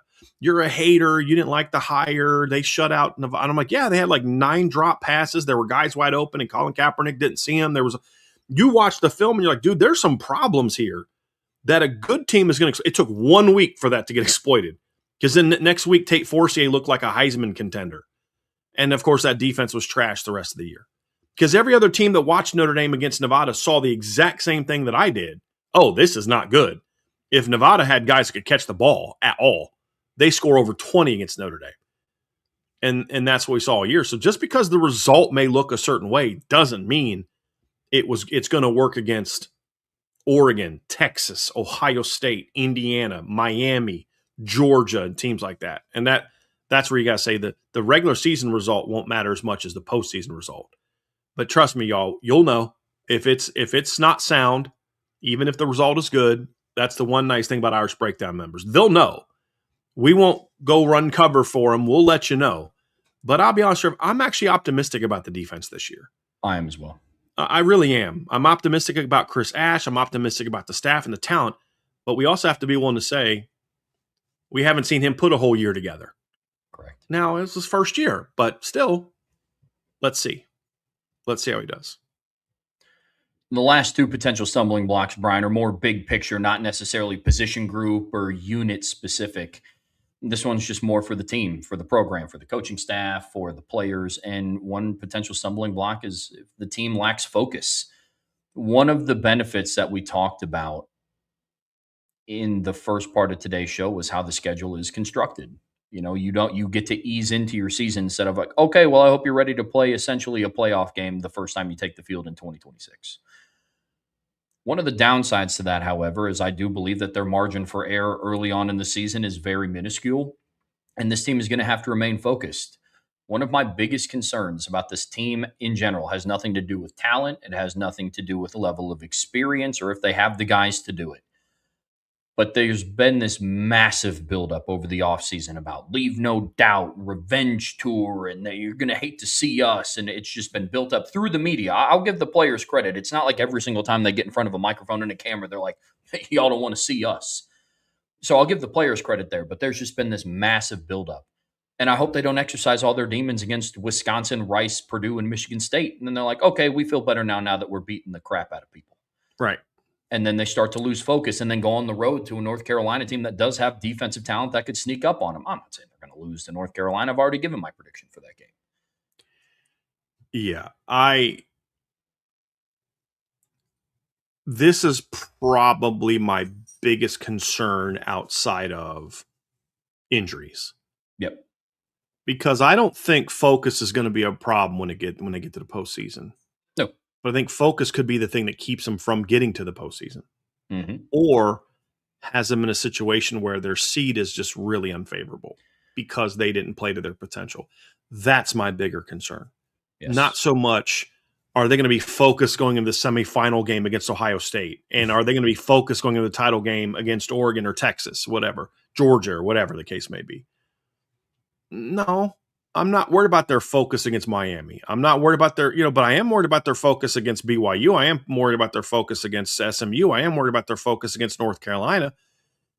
And so those are games where you're like, dude, yeah, you beat Miami, but you lost to BYU, you lost to North Carolina, and you lost to SMU, and you're 9-3, and you're sitting at home because you guys started reading your own press clippings. And why do I think that can happen? Because they lost to Northern Illinois 2 years ago.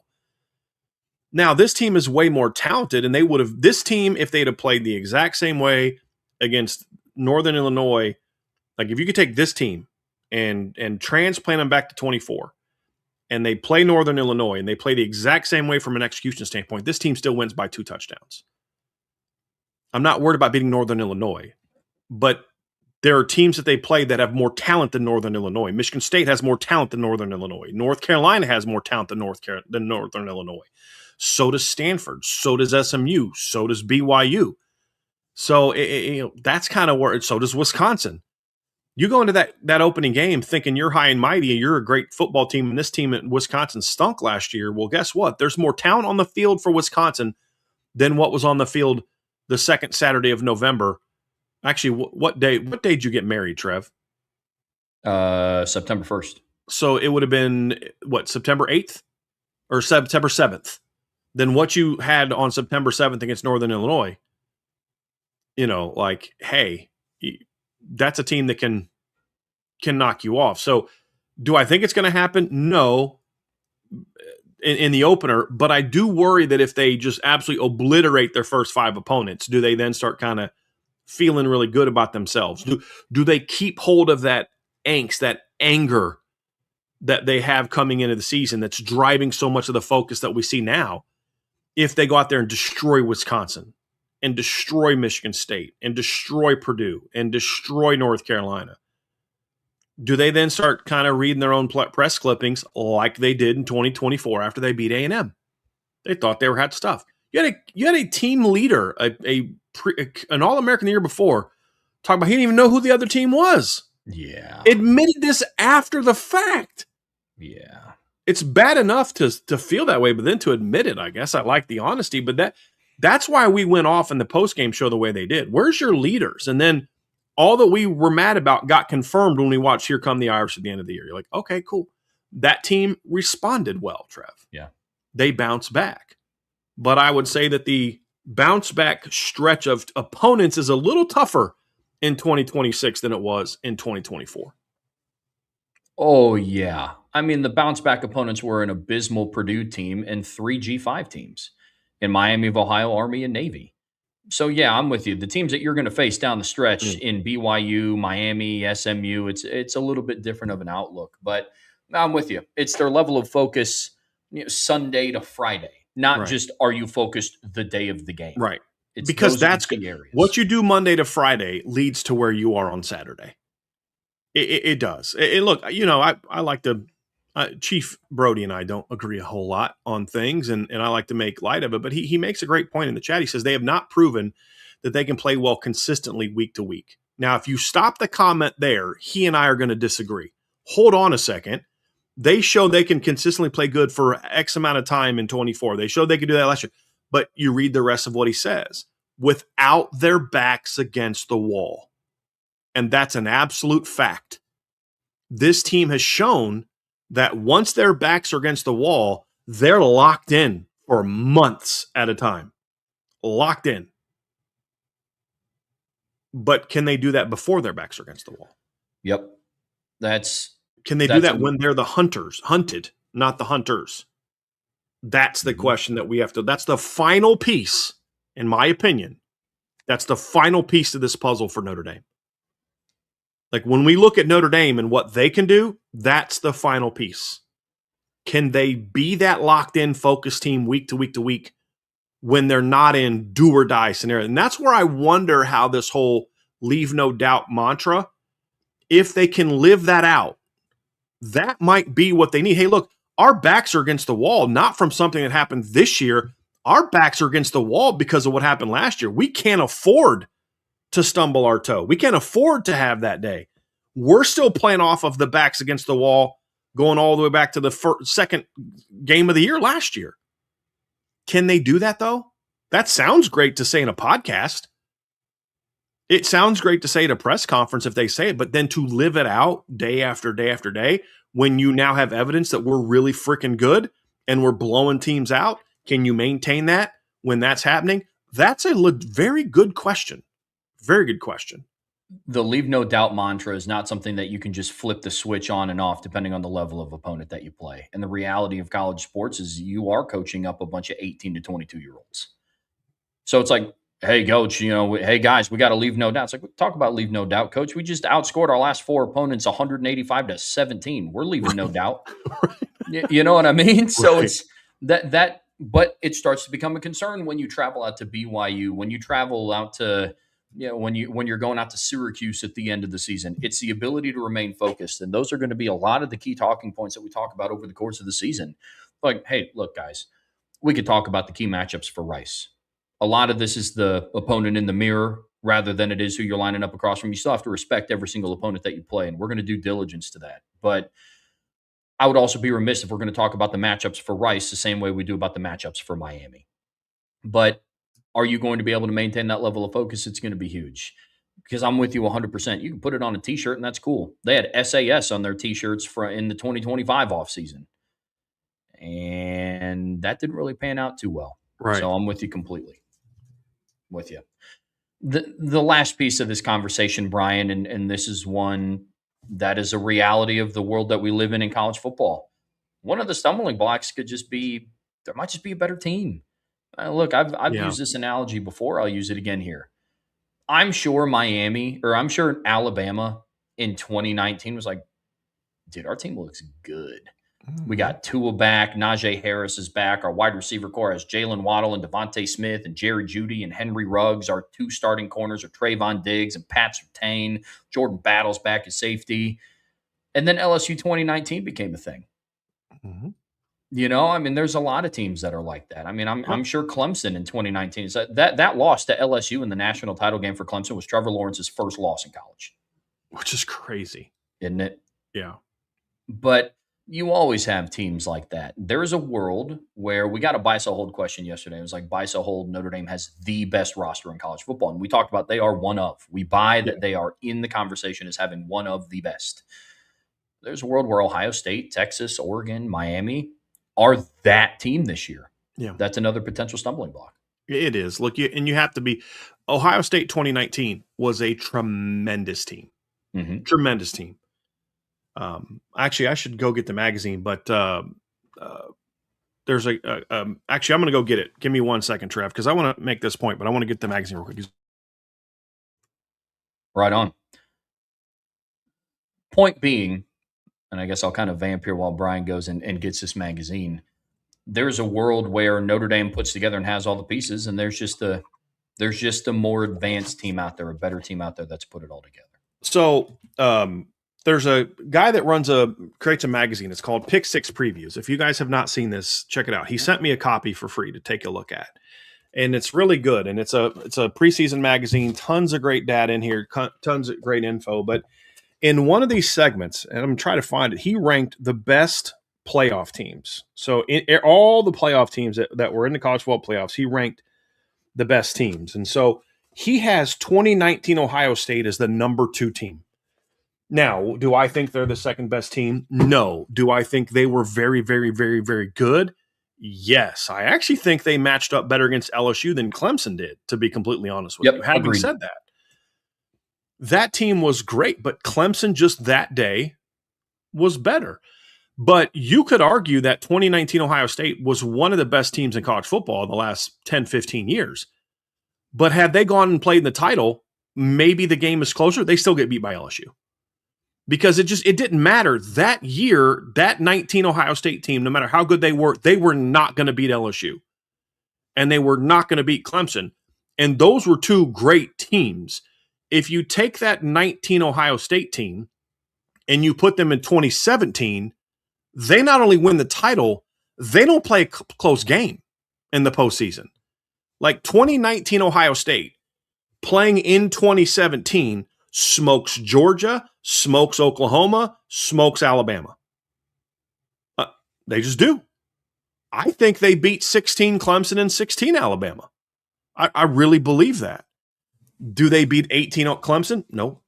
Do they beat 19 LSU? No. Do they beat 20 Bama? Maybe. I think 20 Bama is a very overrated team because they were very good, but the COVID year was jacked up. They weren't great on defense, and it was a funky year. They blew out Ohio State. That was like Ohio State's 7th or 8th game of the year. Those kids didn't even practice football for like 2 months. It was just such a funky year. I don't put a lot into that year. But the point is sometimes it's just the case. 2018 Notre Dame could have beat like if you could have put 2018 Notre Dame in the 2025 playoffs, they make a run. If you put them in the 21 postseason, they could have beat anybody not named Georgia. But that year they just weren't going to beat Clemson, and that was it. They had to play the perfect game to beat Clemson. So sometimes it just happens that way. 19 Ohio State smacks 24 Ohio State. Smacks them.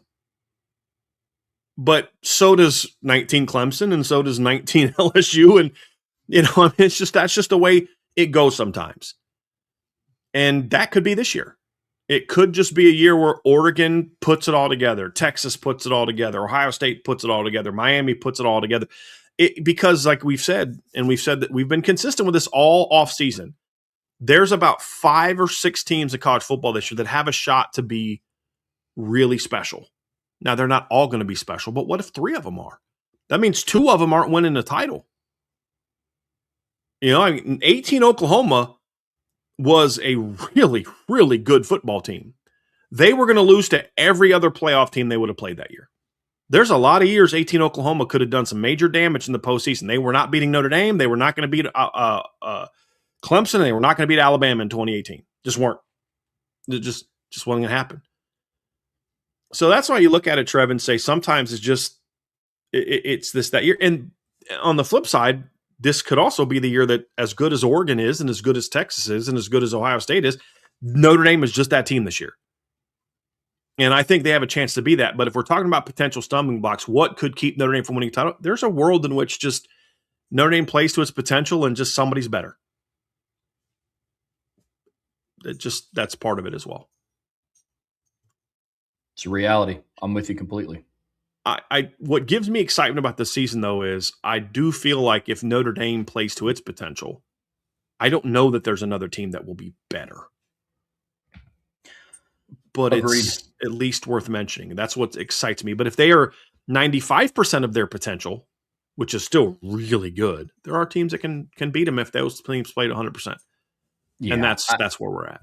I think one of the things, too, that excites me the most about this upcoming season is whoever wins the title this year, and this isn't me positioning if Notre Dame wins to say this. I would believe this if Ohio State or Miami or Indiana or Georgia or Texas or Oregon won it. I do believe that whoever wins the title this upcoming season, it will be earned. I don't know if there's going to be the conversation that we've had in previous years of like, yeah, but it was a down year. Michigan won Right. it in 23, but they played a shadow of a former Nick Saban Alabama Right. team. And Washington, who ran for 115 yards a game. Right. Right. Right. I think whoever wins the title this season, it will be earned if these teams are what we Georgia's believe them to be. 22 team was like that as well.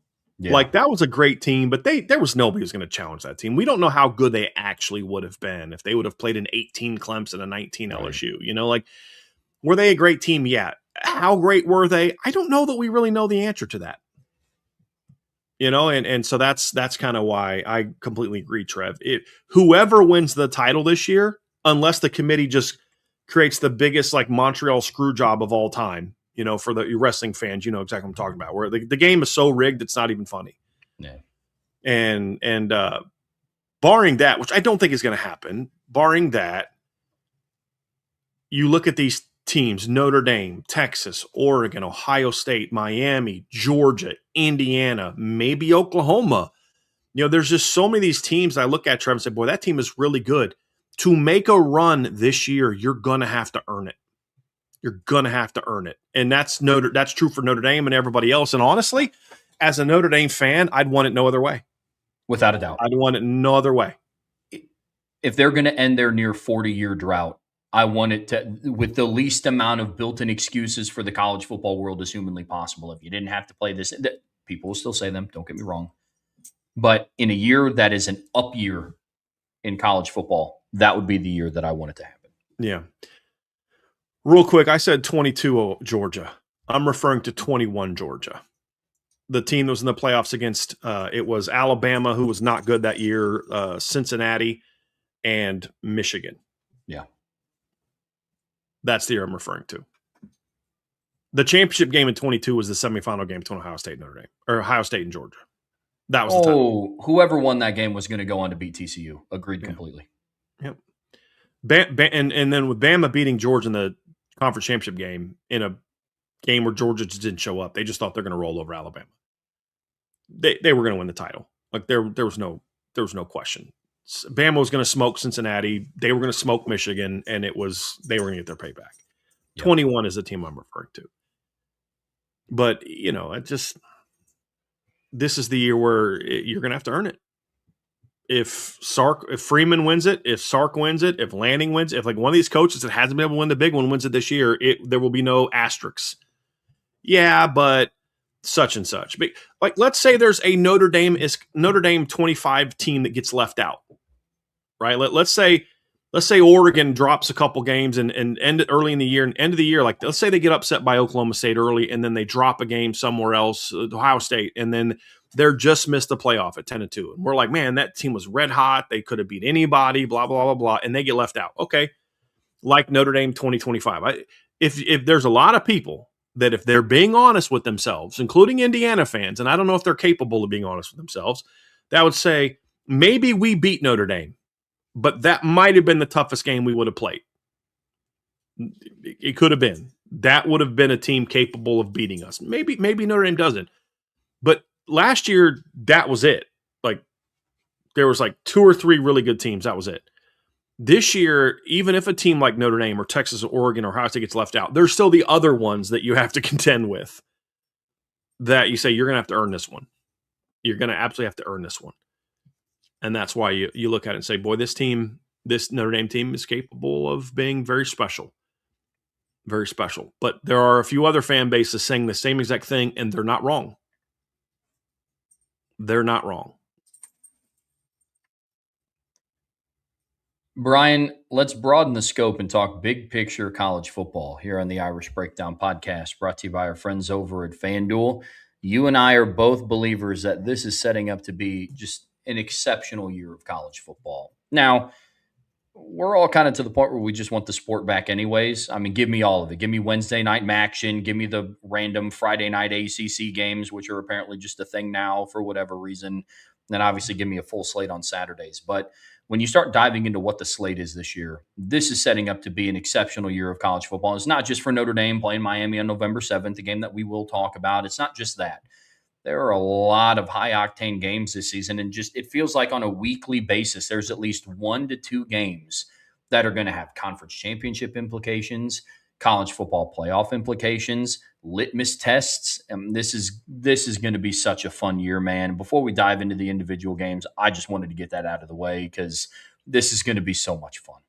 I am so looking forward to this season, Trevor. It really is. There's a lot of great games this season. There's a lot of teams that we think like this is a year where I think a case could be made. There's some 11 and 12 seeds that could potentially get 10, 11 seeds who could get in and do damage. You know, like what has me excited about this season is not only do I think there's a potential for 3 or 4 teams to be really, really good, kind of like we saw in 18 and 19, where like, boy, that was just one of those years where 2 years in a row, man, the final 4 teams were just, those teams were all capable of winning it, except for Oklahoma. Neither one of those Oklahoma teams had a shot. But Notre Dame, if Notre Dame would have beat Clemson, I think they'd have beat Alabama. I've said this, I'll say it till the day that I die. The champion that year was going to be the team that won the Notre Dame Clemson game. That was the reality of it. In 19, it's a little bit different, because you had LSU was going to beat Oklahoma, but then both of the, Clemson and Ohio State had a shot to then go play with LSU. And then other years, it's not quite as good. This is going to be a deep year, but this is going to be a strong year at the top. But I think it's also going to be a deep year. I think there's teams in the bottom of the top 10 that could get in. And like, dude, I don't know that 7-10 matchup is the gimme it's been in the past. I don't know if that 8-9 matchup is necessarily as it's been in the past. Like last year, 8-9 matchup was like, well, which one of these garbage playoff teams is going to advance to the next round and get slaughtered by Indiana? That's exactly what it was. Who is going to win this game so they can go get annihilated by Indiana in the next round? It didn't matter who won it, Oklahoma or Alabama. Whoever won that game was going to get smoked. Yeah, and that just was the reality of it. And so when you look at it, Trev, and this playoff, like there are some teams that could finish 9, 10, 11 that you look at and say, dude, they can win their first round matchup. They can. And that's what has me excited about this season. Like Oklahoma could be the 8 or 9 seed again this year and be a way better team than they were last year. If Bama gets in again, they will be a better team than they were last year. Because if they're not getting in. So that's why I'm excited about this season, Trev, is because I think this is, forget being a Notre Dame fan for just a second. This, I think, is going to be a great year of college football, even with the Big Ten trying its best to give us garbage games every week. You look at the ACC slate, the Big 12 slate, and hey, look, you can say whatever you want about the SEC. Trev, there are so many great games that we're going to see this year in the SEC because they're not doing what the Big Ten is doing, and they're a deeper conference than the Big Ten. Are they as good at the top as the Big Ten? We don't know the answer to that. Last couple of years, no. The answer is very clearly no. Have they been as deep in the past as they think they are? No, they're not. They will be in 2026, in my opinion. And then, of course, Notre Dame's got some big non-conference games that are going to be exciting. The Big 12 is another year where I think the Big 12 is going to be a year where it's going to be wide open, but they finally have a team that's, we think, might be starting to establish themselves as a power in that league. Now, they got to do it for a second year in a row, but there's the ACC. We all think Miami's going to be the best team. But can a second team emerge in the playoff? And so that's what, when we talk about the biggest games, it's not always like who's going to be the number one. It's more of, can the Big 12 team show that they're capable of getting 2? Can the ACC show that they're capable of getting 2? Or is it going to be one Big 12, one ACC again, and then the rest of it's Big 10, SEC and Notre Dame? I think that's what's going to make this so fun. And then this is a year where, like, in 2024, it was a joke listening to SEC fans about this 5th team should get in. I'm like, that Bama team stunk. That Ole Miss team was talented, but very underachieving, had no business being a playoff. Don't even talk to me about South Carolina being a playoff team. Shut it. Y'all stay home. This is the year where he's like, dude, that number 6 SEC team's got a legitimate argument to be in the playoff this year. I do think we're going to see that this year. We were going to hear that from the media no matter what. But this year where it's actually legitimate to hear that. Now it'll hold some water. Right. Yeah. This is a year where potentially you could have a 4th Big Ten team that has a legitimate argument to get in. Where last year was like there was 3 and then nobody else should have been talking about anything. There was no 4th team in conversation. Now there is. Can the ACC get back to where they were in 2024? We had 2 teams in and a third that had a legitimate argument to be in Miami. Yeah. So I think that's what's going to make this season so fun. And so what we're going to do is we're going to kind of go through and not preview the games, but just you guys want to know what games to have an eye on, we're going to tell you. And now the early season games are going to be more, we're going to be more right on those because we don't know what those teams are yet. And later in the year, there may be some games that aren't on here that are going to turn out to be great games. And we don't, who saw Arizona State and Texas Tech being the game that had such a big influence, last year. I don't know that I saw that, but that's what's going to be kind of fun about these conversations. So we're going to dive into this, and we're going to first talk about a couple Notre Dame games, then we're going to talk about 6 non-conference games that we think are very, very intriguing. And then we're going to dive into just kind of rapid fire. We'll go through 4 Big 12 games, 4 big ACC games, and then 8 each, sort of 8 with an asterisk, SEC and Big 10 games. It's going to be a lot of fun. A lot of fun. Absolutely. Starting with the Notre Dame games, obviously the first big one on their schedule is October 17th when they travel out to Provo, Utah. First time that they're heading out there since 2004. And it's going to be their toughest road contest of the season, I believe. And so when you look at this matchup, a lot at stake for both opponents. Obviously for Notre Dame, it's going to be your toughest opponent up to that point for them in the regular season. And then for BYU, this is their opportunity to go out and show in the non-conference that they are legitimate playoff contenders. I think that there's this narrative going on about the Big 12. It's like, yeah, in conference, you can be competitive, but you stack them up against best teams in the Big 10 and the SEC and Notre Dame this season. They just don't really hold a candle to it. Obviously, Miami out of the ACC as well is a part of that conversation. But this is BYU's opportunity, win or lose. And they'd be to right, go out and say, yeah, by the way. Absolutely. Up to this point, they'd be right. Absolutely. But this is their opportunity, along with a couple of other games that we're going to talk about here in a little bit, where the Big 12 can go out and say, hey, we're not just kind of like playing in this own competitive league of our own out here, and we'll get somebody in the playoffs and then lose. This is their opportunity, win or lose, for BYU to be like, hey, if they played Notre Dame down to the wire, it's like a 24-17 type of game. Say, hey, we can run with the big dogs of college football. I think that's really interesting when you talk about the storylines for both teams in that. Yeah, so for both teams, I think there's a lot on the line here. For Notre Dame, I do think BYU is going to be one of the best teams in the Big 12 this year. You and I have talked about that. Will they be first, second, or third? That I don't know. You look at 2024, it was a much more competitive year. Arizona State had a legit claim. Iowa State had a legit claim. And then BYU had a legit claim with a 2-loss team. It's just they lost the tiebreaker. Last year was Texas Tech and everybody else. Yeah. I mean, they were the clear best team. This year, I think, is going to look more like 24. And so now with BYU, it's like this is their chance. Win or lose against Notre Dame, BYU has a chance to show that they're a playoff team. And here's what I mean. Let's say Notre Dame runs the table this year. Let's say Notre Dame goes 12-0, and they're hosting. And USC goes 11-1. Or, excuse me, USC goes 11-1. Yeah, right. BYU goes 11-1. And their only loss is a 4-quarter 1-score game, or maybe even like a 10-point game where Notre Dame punches it in with 30 seconds left after stopping BYU on 4th and 2 at midfield. You know what I mean? Something like that, where it's a 4-quarter game. And then they go 11-1, and then let's say they lose to Texas Tech in the Big 12 title game, or they lose to Arizona State in the Big 12 title game. That team will have a legitimate argument to be the number 2 Big 12 team, just like SMU did 2 years ago. Where people forget SMU, you say, oh, I didn't beat anybody. SMU went on the road and beat BYU 2 years ago. Yeah. And BYU ended up being very good, and that was the thing that kind of kept SMU in the playoff, even though they lost to Clemson in the ACC title game. That's what this game means. You handle your business. You can take an L against Notre Dame as long as it's a decent ball. Even if it's a game where Notre Dame kind of pulls away in the 4th quarter, but they were in it for a while. What they can't have happen is what happened last year, where they only have 1 regular season loss. They go 11-1, but get annihilated by Notre Dame like they did against Texas Tech, and then go into the Big 12 title game and get smoked again. Because even if they just lose again, if they would have lost to Texas Tech by a touchdown in the Big 12 title game, I think they're still out. Because they had only played 2 good teams all year, and 2 playoff caliber teams all year. Texas Tech 1, Texas Tech 2. They lost both games, and one of them was a beatdown.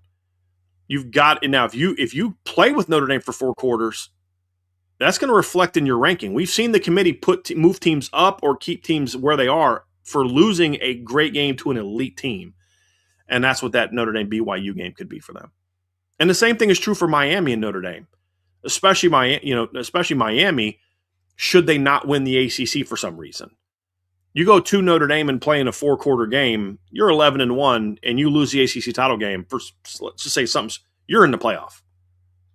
And if Notre Dame's as good as we all think they're going to be. Yeah. I mean, to your point, we saw that last year. I mean, Notre Dame lost in a comeback loss. They lost by 3 points on the road in the season. Notre Dame started out the season at, 6? And they dropped to 9th or 10th. So they didn't even fall out of the top 10 after losing to Miami. Same could be said for this year. I believe right now FanDuel has Notre Dame as 6.5-point favorites in that game. Obviously, that line is subject to change as the season goes on and what have you. But I'm with you completely. If for Miami or for Notre Dame, if it's a close game, it's not like, if it's this 3 versus 4 matchup, whoever loses, as long as it's close, is not falling out of the top 10. I'm with you there completely. But there's going to be a lot at stake. And then for Miami, it's, can you continue to handle business and not have those 1 or 2 dumb losses in conference that prevents you from playing for the ACC title game? Right. At the end of the day, the Notre Dame-Miami game may not matter at all for Miami getting the playoff. Sure. If they win the ACC, they're in. I mean, that's the new rule. Under the new rules, and this is what annoys me when the only rule change they talk about is Notre Dame's automatic bid. The new rule is you could lose 5 games and be unranked, win the ACC, and make the playoff. If a Duke happens in 2026, they're in the playoff. So at the end of the day, they just need to win their conference. But you do get into a scenario where seeding matters.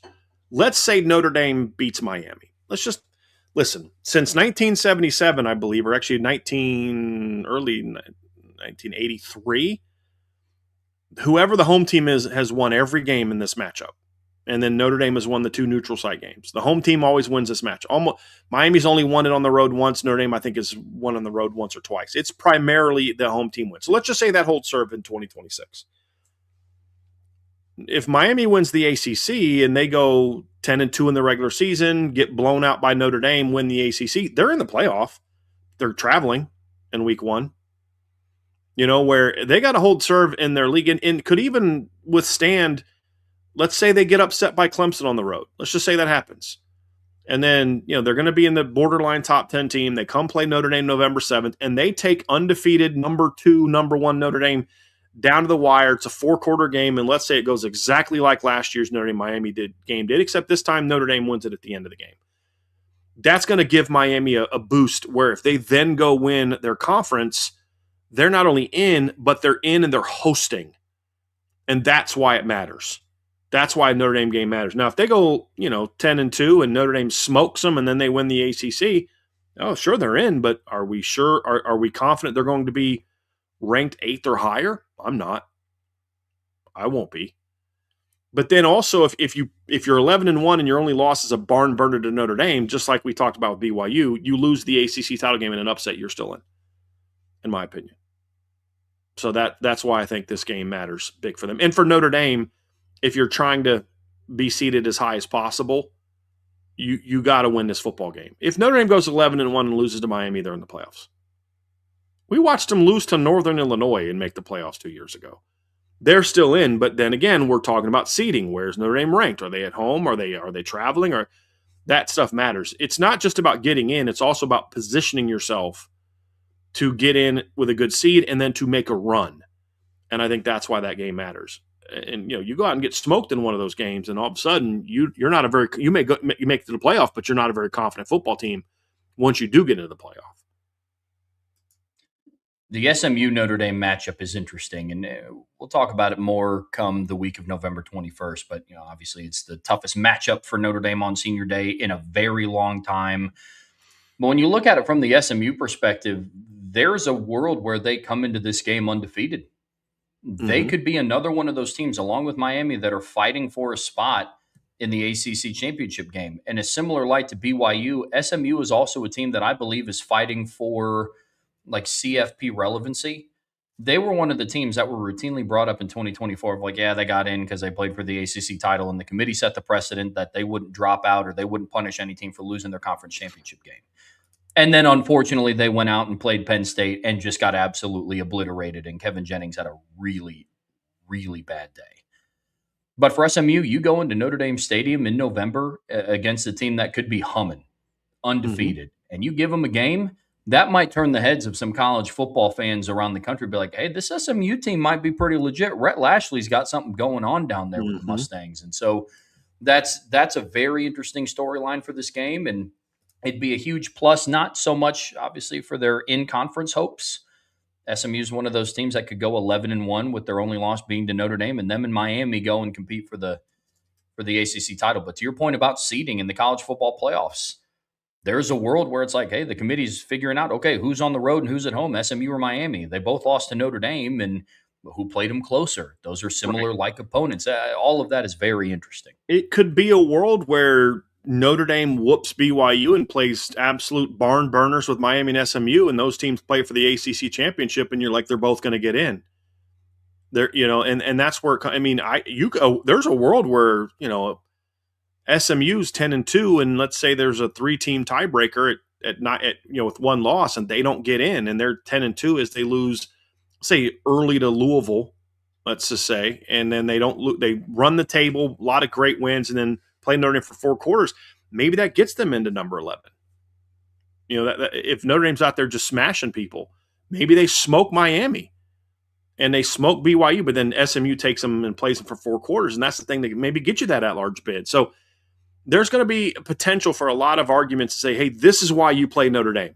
Because even if you get beat, that great loss is going to be a thing that maybe helps you solidify your standing. Like, hey, we don't really know how good SMU is because they've played not a great ACC schedule. But man, did you see them go down to South Bend and play Notre Dame tough for 4 quarters? Or you get an upset win and you're able to kind of solidify an at-large bid with 2 losses, even if you're not in the ACC title game. What's the evidence that could happen? 2025. No doubt. So, yeah. So those are the big-time Notre Dame games that we're obviously going to be keeping our eye on. Let's be real. We're going to be keeping our eye on all 12 of them, but those are some of the biggest games with impacts for both sides. Let's dive into some of the biggest non-conference games of this season, because there are a lot of games, 6 to be exact, that we're going to go into. And again, like Brian said, we're not previewing the matchups. This is more of kind of like what's at stake for both. Why are these big games? Yeah, and I'll tell you, honestly, Trev, there's a chance that rivalry weekend could be great this year, but I don't actually have it as being all that great. Number one, we don't have Notre Dame USC, which I'm not happy about. But you also look at it like I don't expect South Carolina and Clemson to be in it, but maybe they could surprise us, and that's a big game. Right now, we don't have it. We don't have Ohio State and Michigan in the conference slate because of that. So like Florida State doesn't mean a whole lot to us right now. It could at the end of the year. But so all the games we're going to talk about are all games being played in weeks 1, 2, or 3. And there are 6 games we look at to say this could have a big impact on 2 things. Number 1 is the individual teams playing in the game. And number 2, I think there's conference, not so much bragging rights, but I'm saying bragging rights because I lack a better phrase. But essentially, like if your conference does well in these games, it might help you get that extra team in the postseason. Hey, we don't know who this 12th team is, this final at-large is, and we're debating between an ACC team and an SEC team, and you're like, look, the ACC went 7-3 against the SEC this year, or vice versa. The SEC dominated the out-of-conference matchups. That could be the thing that boosts that final pick. Same thing with the Big 12, same thing with the Big 10. And that's why some of these matchups matter. And the first one is going to happen on Saturday, September 5th, Trev, when Clemson goes to LSU and looks for a little bit of payback. This is a big game for both teams. Both teams looking to have a rebound. Obviously, Dabo's looking to get back. LSU's looking to kick things off. LSU plays a brutal schedule. They cannot afford to drop the opener against Clemson. And Clemson plays a very tough schedule they can recover from a loss to LSU. But a win over LSU, in my opinion, changes the complete landscape of the ACC and says, hey, Miami, you might have somebody to contend with this year. You might. Yeah, absolutely. I mean, when I look at Clemson and what's at stake for them this year, I think that there's this narrative going around that the 7-6 year that we saw from Clemson this past season was like, that's just what Clemson has been the last 4 years. Like, no, 2025 is still the outlier. Let's not forget they made the playoffs in 2024. They won the ACC in 2024. But this is a big opportunity for Dabo to kind of say, hey, we're still here. Right. We're not to be written off yet. And you have a prime opportunity to do that in a prime time game against LSU, and you're able to do it on the road in Baton Rouge. I think that's going to be huge. And then for Lane Kiffin, I think it's obvious. It's, hey, you're going to be able to start off your tenure with LSU off with a bang. I mean, I don't know if there's been a more talked about head coach in the offseason than Lane Kiffin going to LSU. And there'd be no better way to kind of stamp because this is the first time. Well, no, nope. Don't listen to me. I'm dumb. They played last year. I was going to say this is the first time they played since the 19 title game, and they played last year. But well, we have quickly forgotten that game because they both ended up stinking. Yeah. This is going to be one to watch for both teams. That is, and I think for the ACC as a whole, this game is huge. Because Clemson's probably going to be ranked, but they're going to be ranked, if they are, it's in the 20s. I think LSU is going to be a borderline top 10 team when the AP poll comes out. I'm not saying that they should be or shouldn't be. I'm not making any type of prognostication, but simply speaking that that's kind of where they are. They were 13th in the coaches poll. I see them being right around that in the AP poll, maybe a spot or two higher, maybe a spot or two lower, but you're talking about a team that's going to be not far outside the top 10. For Clemson to go on the road and win that game would not only be big for Clemson, I really think it'd be big for the ACC as a whole to kind of get that win. Like, like the big boys in the ACC are back, potentially. And then, they've got Georgia Southern that next week. They've got North Carolina the week after that. They head out to Cal. As long as they can win that Friday game at Cal, which won't be easy. If they win this game, all of a sudden that Miami-Clemson game on October 3rd is a battle of top 10 teams, potentially. And now all of a sudden we're having a very different now it's like you've got Miami's a legit playoff team, Clemson's a legit playoff team, SMU's a legit playoff team, maybe Louisville's in this conversation. Now all of a sudden the ACC's got making some noise about multiple teams like they did 2 years ago. And I would even argue, even if Clemson plays them really, really, really tight, where it's an actual good game, not like tight last year where you could tell they both kind of sucked. Yeah. But actually, boy, that was a great game. That was two really good football teams, which is how we felt coming out of the Notre Dame Miami game. Yeah, as a Notre Dame fan, it's terrible. But if you're a college football fan, you're like, dude, that's two good football teams. That's two really talented, good football teams. And the season played out that way. Those were two really good football teams. So I think that is a big one for us. Louisville Ole Miss is played the next day. It's on Sunday. That's another one that's the same ballpark. Both teams got a chance to start their season off with a big win. But there's an opportunity here for the ACC to say, hey, week one for the ACC could be huge or could be like, yeah. Uh-oh. Yeah, absolutely. And these are two teams in Louisville and Ole Miss who are kind of fighting for different perspectives of playoff relevancy. Louisville has been a dark horse on many people's radar. Like, hey, keep an eye on Louisville out of the ACC. Jeff Brom is always known to pull off those random games where people don't think they have a snowball's chance, and to pull off the win. And I love the talent they return. Nobody's talking about Clev Lubin. I think he's one of the best edge players in the country. But I think of that, and then Ole Miss, all the storylines coming out about can Pete Golding really get the job done? A lot of the weight of the world is going to be on Trinidad Chambliss' shoulders. You're talking about two teams where, Brian, you mentioned at the start, this could be a year where the SEC has an argument to be like, hey, this number 6 team should be in the playoffs. We could be talking about Ole Miss. You got to be able to start it off well. And I think they're playing Nissan Stadium where the Titans play in Nashville. So that's going to be an interesting matchup without a doubt. I'm with you. Yeah. Bragging rights for the ACC absolutely in play here, Trev. Going to the week 2, speaking of bragging rights between two conferences, these are two conferences kind of positioning to say who is the best league? Is the champion what decides it, which is what we were told by SEC people for a decade, that whoever wins the title, that means you have the best league. Now, the SEC cares about depth of the conference when they never cared about it before. But it is a legitimate argument to make. You've got Oklahoma at Michigan. This is going to be one of those games where Oklahoma's looking to prove that, hey, we are that team. Oklahoma right now in the coaches' poll is 9th. Michigan is 16th. So you're probably going to have two highly ranked teams, barring some crazy upset in week one.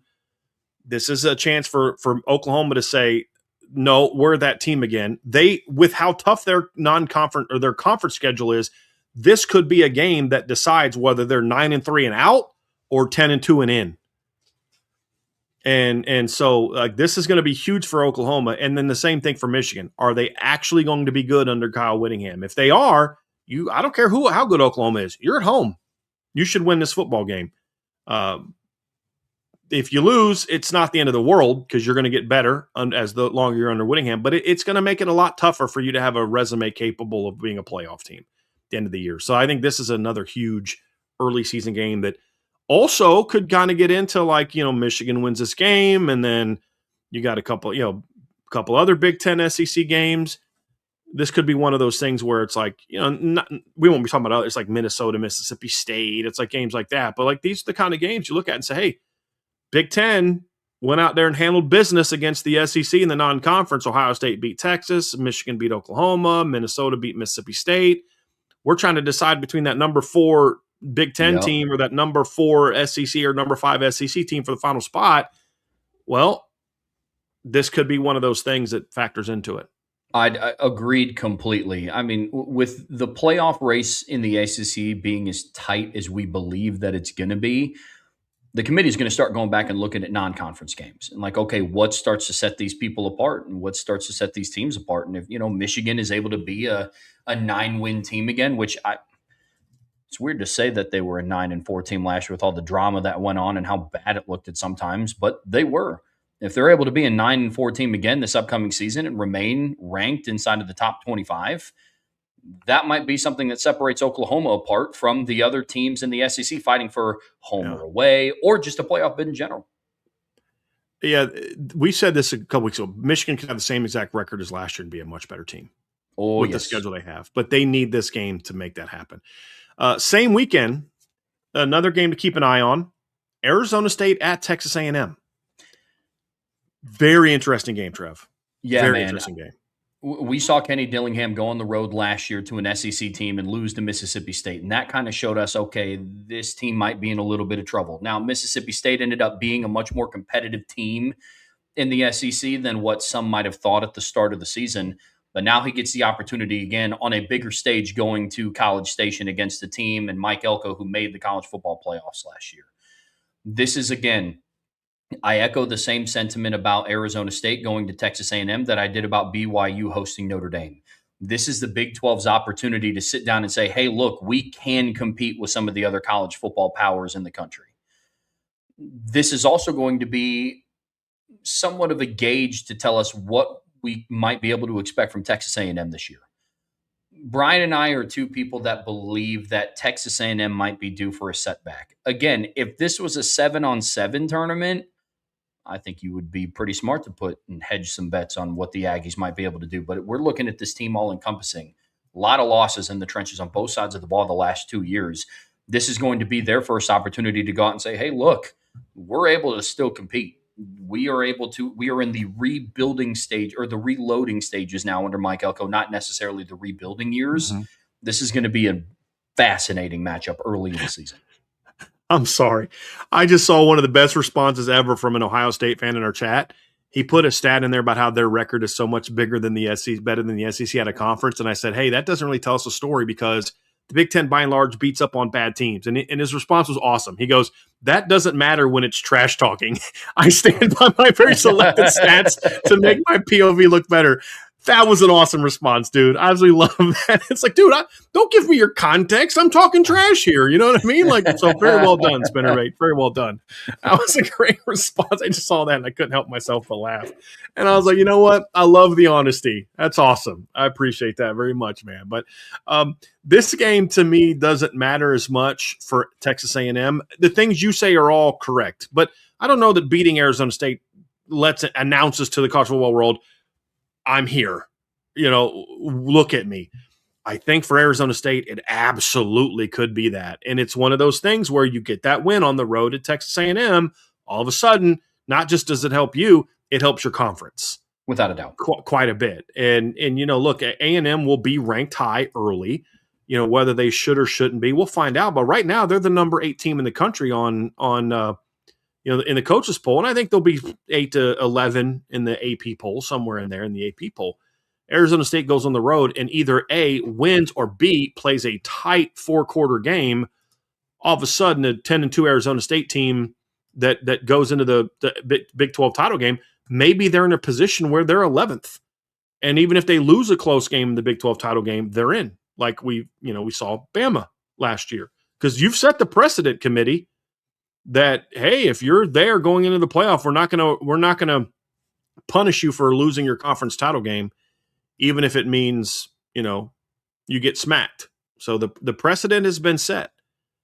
So that's going to make it very interesting. This game is, I don't think Arizona State is going to win this one, but it wouldn't shock me. And I've definitely got my eye on it, especially because it's so early in the year and A&M is completely overhauling both of their lines, and they've got 2 new coordinators and all the things that you and I have talked about with our great for Notre Dame line experience. That's what makes that game a little bit potentially worthy to keep your eye on. Let's stay in the same state, different team, different conference matchup. You got the Ohio State Buckeyes traveling down to play Darrell K. Royal against the Longhorns on Saturday, September 12th at 7:30 p.m. Same weekend again. September 12th is going to be a lot of fun. But this is obviously one of the most anticipated matchups of the entire season. It's up there with the Notre Dame Miami matchup. It's up there with a lot of those. And this one is going to be very interesting to watch. Yeah, I mean, Notre Dame Miami in the coaches poll is number 5 versus number 7. It's going to be a huge matchup. Now, they may be higher, they may be lower when you get to the season, but this matchup is coaches poll 1 versus 4, and 1's on the road, 4's at home. I think this is a game that early in the season the winner is going to be ranked number 1. Like if Ohio State's 1 and Texas is 4, let's say that Texas is 4 in the AP, and Texas beats Ohio State, I think they flip. I think the winner of this game jumps in as the number 1 team in the country. And basically is you handle your business, you are the 1 seed. I mean, honestly, you could be. And there's a world, Trevor, where if both of these teams run the table after this game, they could still be the 1 and 2 seeds. Sure. I mean, it's that kind of game. So Texas, I mean, if you're that team, I know Ohio State's a great team. I'm not one of those people that's like, Ohio State's going to suck this year. I have a lot of friends of mine that are saying that. I'm like, I don't know what evidence you have that Ohio State's all of a sudden going to become a 3-loss team. We watched a very average talent Ohio State team in 23 go 11-1. And yeah, Notre Dame should have beat them. Worst case, they should have been 10-2. And all of a sudden, they're just going to struggle. Well, this is part of the reason why, because their schedule is just completely jacked with, loaded with really good teams. And this is one of them. You're going on the road playing a preseason top 5 team. If you're Texas, this is the kind of game you got to win. And if you can't win this one, it tells us you're still Sark. And B, it tells us your big dog played the Big Ten's big dog at your place and got beat. And that's where, again, it's another one of those bragging rights games where if you're coming down in the playoff and you're saying, okay, this last spot's going to go to a Big Ten team or an SEC team, that games like this could have a big say in how it shakes out. Sticking along the lines of the SEC, the last game, Brian, that we're going to talk about, non-conference. So when the Florida State Seminoles travel down to Tuscaloosa in, I believe, week 3, September 19th, kickoff is set for 3:30 p.m. And, this is Alabama's opportunity to get revenge for the 14-point loss that they had in week 1 last year in Tallahassee. And, For Florida State, this is an interesting matchup because one, I couldn't tell you anything about this team. I know that Ashton Daniels sounds like he's having a pretty good camp by Mhm. the reports on X, but outside of that, I don't really know what to expect from this Florida Right. State team. Well, the thing is, Trev, I don't know that I've ever seen, other than my reporting in 2016, reporting of a team not having a good camp. Yeah. I mean, you expect that. But yeah, look, it's one of those things where Bama, you got to get your payback. If you're that team, this is the game you show it. If you're not that team, then you may struggle a little bit. So this is just one of those games. It's not, we don't need to talk about too much, but I'm very curious to see kind of how this game plays out a little bit, Trev. Again, it's ACC, SEC bragging rights. I'm very curious to see kind of if Alabama is a team that's capable of bouncing back from last year, they should annihilate Florida State. Annihilate them. Yeah. If not, And then for Florida State, the interesting piece here, and I'm not going to get into the Mike Norvell, should he have a job, shouldn't he have a job? Here's what I do know. They're going to have the opportunity this season to play spoiler, I guess you could say. They have the to a opportunity to lot of do it with people. Alabama, but not even then. The week before they travel to Alabama, they host SMU. Game They're on the before. road There's a against bye Louisville. week in between. It's the game before. Yeah. Gotcha. Game before, excuse me. Game before It's they okay. play Alabama. It's They're at home confusing against because they have a week 0 game. So it's their third game. So it looks, that's why it's confusing. So yeah. Makes sense. But you get SMU at home before you travel to Alabama. You also get Louisville on the road. You get Virginia at home the week prior. You get Miami on the road, Clemson at home. You get Pitt on the road. And then you end your season, obviously, with Florida, a team that's fighting to get back to SEC relevancy. So, Florida State, the thing that could be the saving grace for Mike Norvell is maybe they go 7-5, but they're like, look at how many seasons they spoiled along Mhm. the way. That could be the saving grace for Mike Norvell. And it would start with, I mean, really, you could argue it starts with SMU, but you're going to garner more national attention for beating Kalen DeBoer in Alabama than you will Rhett Lashley in SMU. That's something to watch for Florida State this season. I do think this is a game where he could be coaching for his job. Oh, yeah. In one of two ways. One is you lock it down, you're good to go because you're now 3-0 and you beat SMU at home and you beat Alabama on the road. I think if he's 2-1 and just plays Alabama tough for 4 quarters, there's going to be okay, let's see how he does. Let's see how he can roll. Because look, and your spoiler comment, like, look, if they're going into the Louisville game 4-1 and a win over SMU and a win over Virginia, and your only loss is a tight 4-quarter game to Alabama, dude, you should be good enough to play with Louisville on that Friday night. And maybe you give Florida a tough game or Miami a tough game. Let's say they're 4-3. They beat SMU, beat Virginia, and they play hard-fought, close losses to Bama, Louisville, and Miami. Then you got to bye. You got Clemson at home after that. And then your next 3 games are BC, Pitt, and NC State. Those are all winnable games, and then you finish the year at home against Florida. All of a sudden, they're a 9-3, 8-4 football team, and you're feeling at least a little bit better about the direction they're going. But you lose to SMU, now you're coaching for your job. Now it's like and then you go get smashed by Alabama, you're in trouble. You're in trouble. Florida State, in my opinion, plays 7 teams that have some semblance of playoff aspirations this year, like realistic. SMU, right? That's one. Bama, Virginia. They played in the ACC title game last year. Louisville, Miami, Clemson, and Florida all have some to varying degrees level of playoff hopes this year. And Florida State, to your point, could play spoiler. That could be like, man, Louisville, you had such a great opportunity. You beat this team, this team, this team. But then that 9-3 season, because you lost to Florida State, just knocked you out again. Virginia, you lose the tie. You if you'd have beat Florida State, you could have been, in the ACC title game again. Things like that. It's going to be very interesting. But I think Alabama absolutely rolls them. And if they don't roll them, then that's going to tell us a lot about Alabama. And what it's going to tell us is not good. Agreed. Let's dive into some of the best conference games. And you kind of gave the breakdown at the beginning of this segment. We're going to talk about like 4 Big 12 games, 4 ACC games, and then a combination of like 8 different Big 10 games and 8 different SEC games. And the in-conference slate is going to be just as competitive and just as telling as what we're going to see from the non-conference. That's something I think could be very interesting to see go down. where we're going to start order wise, do you want to start with the Big 12 here, Brian, and kind of just work our way down? Yeah, we'll go Big 12, ACC, Big 10, and SEC. Yeah, Okay, that's what awesome. we'll do. Just kind of go the four biggest Big 12 games that we think, and then the four ACC, and then we'll kind of go in order. Perfect.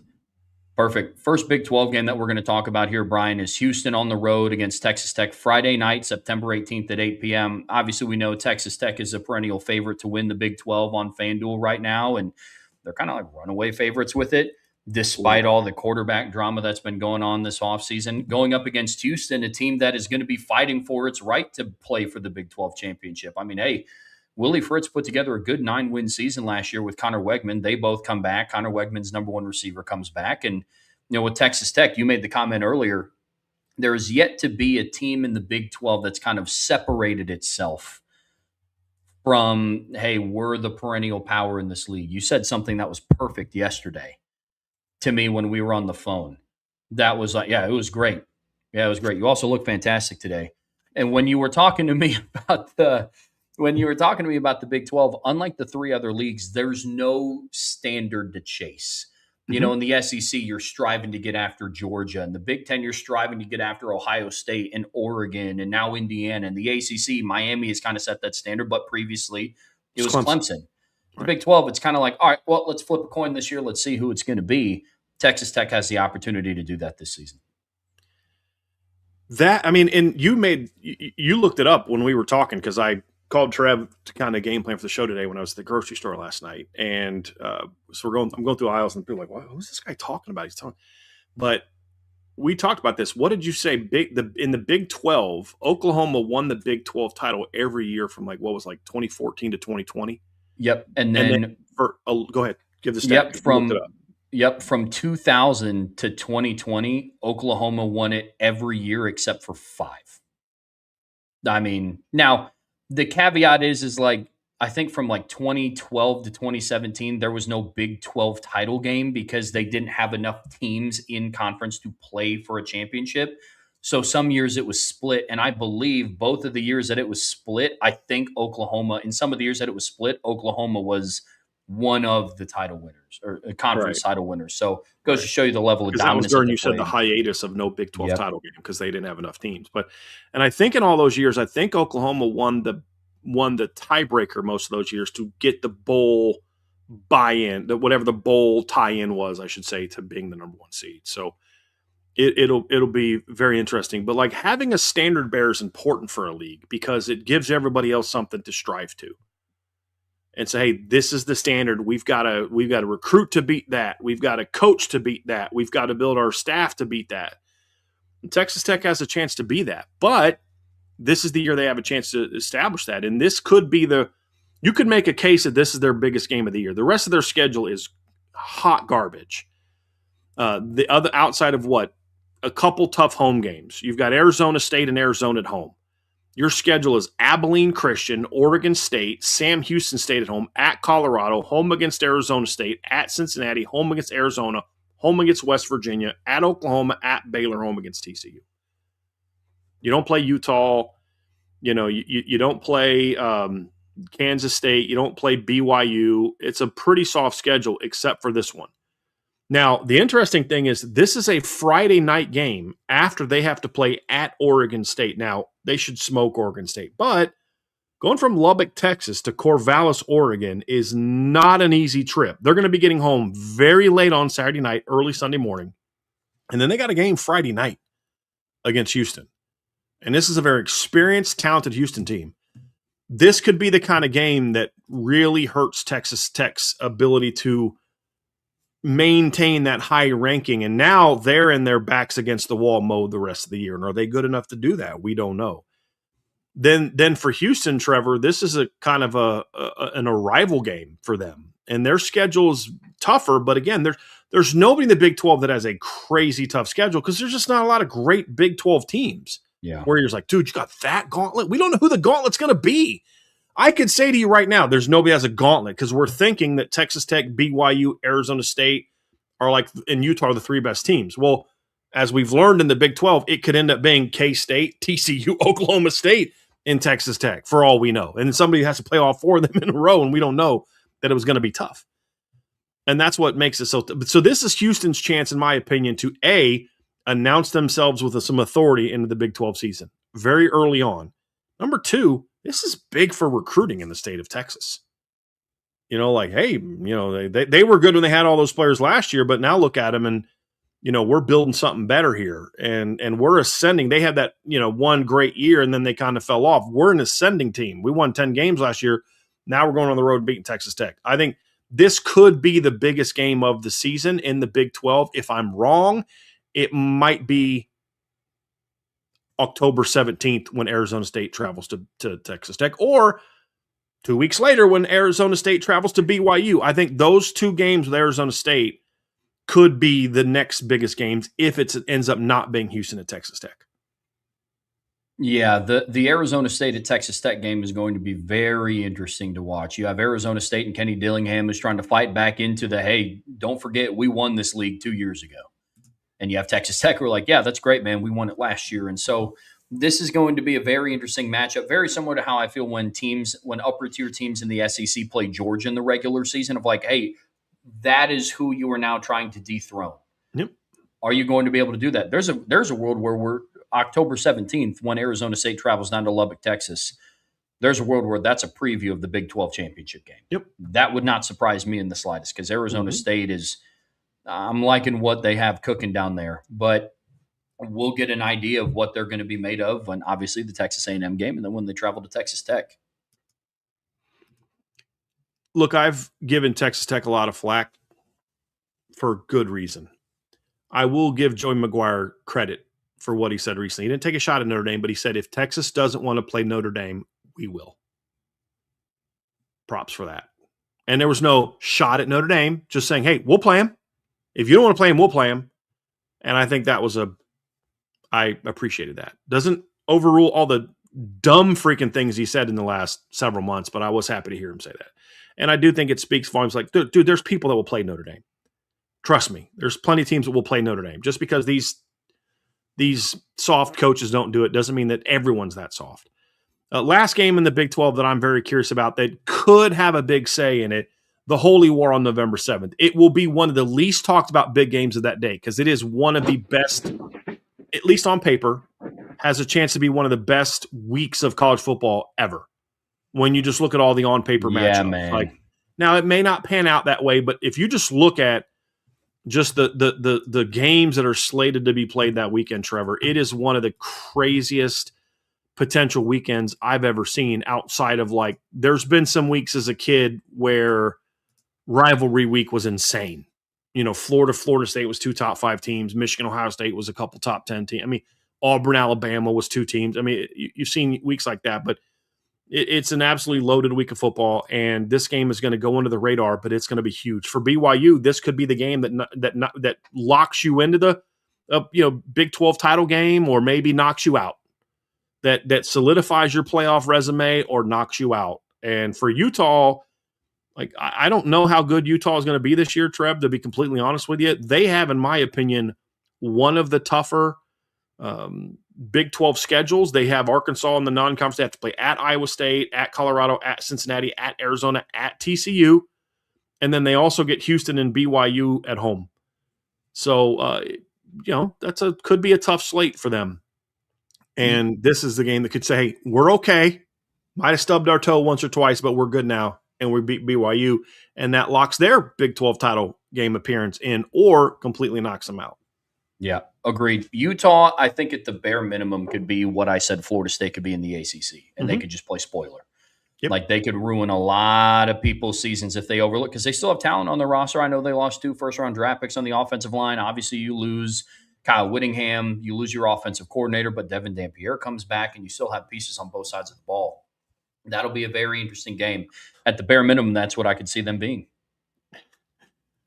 Fighting Mike 87 just put something in my mind that I can't move past now, Trev. He said the irony would be so thick if Lincoln Riley got fired at USC and goes home to coach at Texas Tech and Notre Dame's end up scheduling them.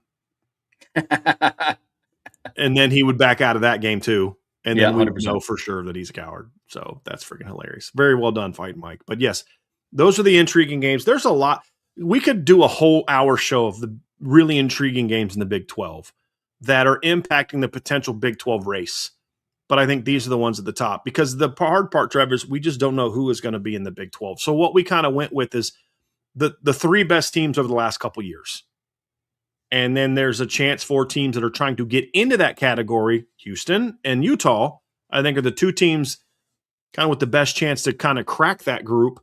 Those are the chances for them to have some games. So let's do kind of the same thing in the ACC, Trevor. Obviously, for the ACC, a big part of what's going to put them in position to have multiple playoff teams in is the non-conference. It's Miami against Notre Dame, SMU against Notre Dame. It's Clemson at LSU. It's Louisville, Kentucky. It's Louisville, Ole Miss. It's Georgia, Georgia Tech. Georgia Tech plays two games against Power Four teams in the non-conference. So at least some teams are not afraid to play people non-conference, but they play obviously Georgia in the year, and then they play Tennessee at home at the beginning of the year. So there's a lot of those opportunities for the ACC to make some noise out of conference. If they're able to do that, then some of these in-conference games mean even more, because now you're saying you don't have to just be, we got to position ourselves to win the ACC and get in. Now it's like we're positioning ourselves to not just get in the ACC title game, but also put ourselves in that kind of that playoff type of scenario, because if what happens last year happens this year, where the best team in the ACC actually doesn't play in the ACC title game because of the stupid tiebreakers that they have not fixed, you want to be that Miami team. And now if that happens, Miami might get in and Duke gets in, for example. Might have happened last year. Or could happen this year. So I think that's where some of these games are going to be important. And I think it starts in September. Week 3, SMU at Louisville is going to be big. There's a chance that game ends 45-38. I know we're not talking matchups, and I know we're not diving into personnel, but that matchup between Lincoln Kienholz and that Louisville running back room versus the SMU offense and their wide receiving core, that game could be fun. And I think that it will be. We're talking about the two teams on FanDuel who have the next best odds to win the conference behind Miami. FanDuel right now has Miami as the runaway favorites at minus 155 odds. And then next is SMU at plus 750. And behind them is Louisville at plus 800. So that game will almost be serving as, okay, who is going to, on paper, be the team that competes with Miami for this league? That, I think there's a lot at stake there for that game. Agree. I think Louisville has a chance early in the season, Trev, to show that they've gotten over the hump under Jeff Brom. And because like somebody in the chat said it earlier, like the one thing he's been able to do is knock off highly ranked teams. It's just the problem is he then goes out and gets beat by Stanford the next week after doing it, which is just absolutely maddening. But to his point, I mean, that's kind of what Louisville has been able to do, and they're going to have multiple chances early. And for SMU, they can't afford to not win a game like this. You're at home early or you're on the road early in the season.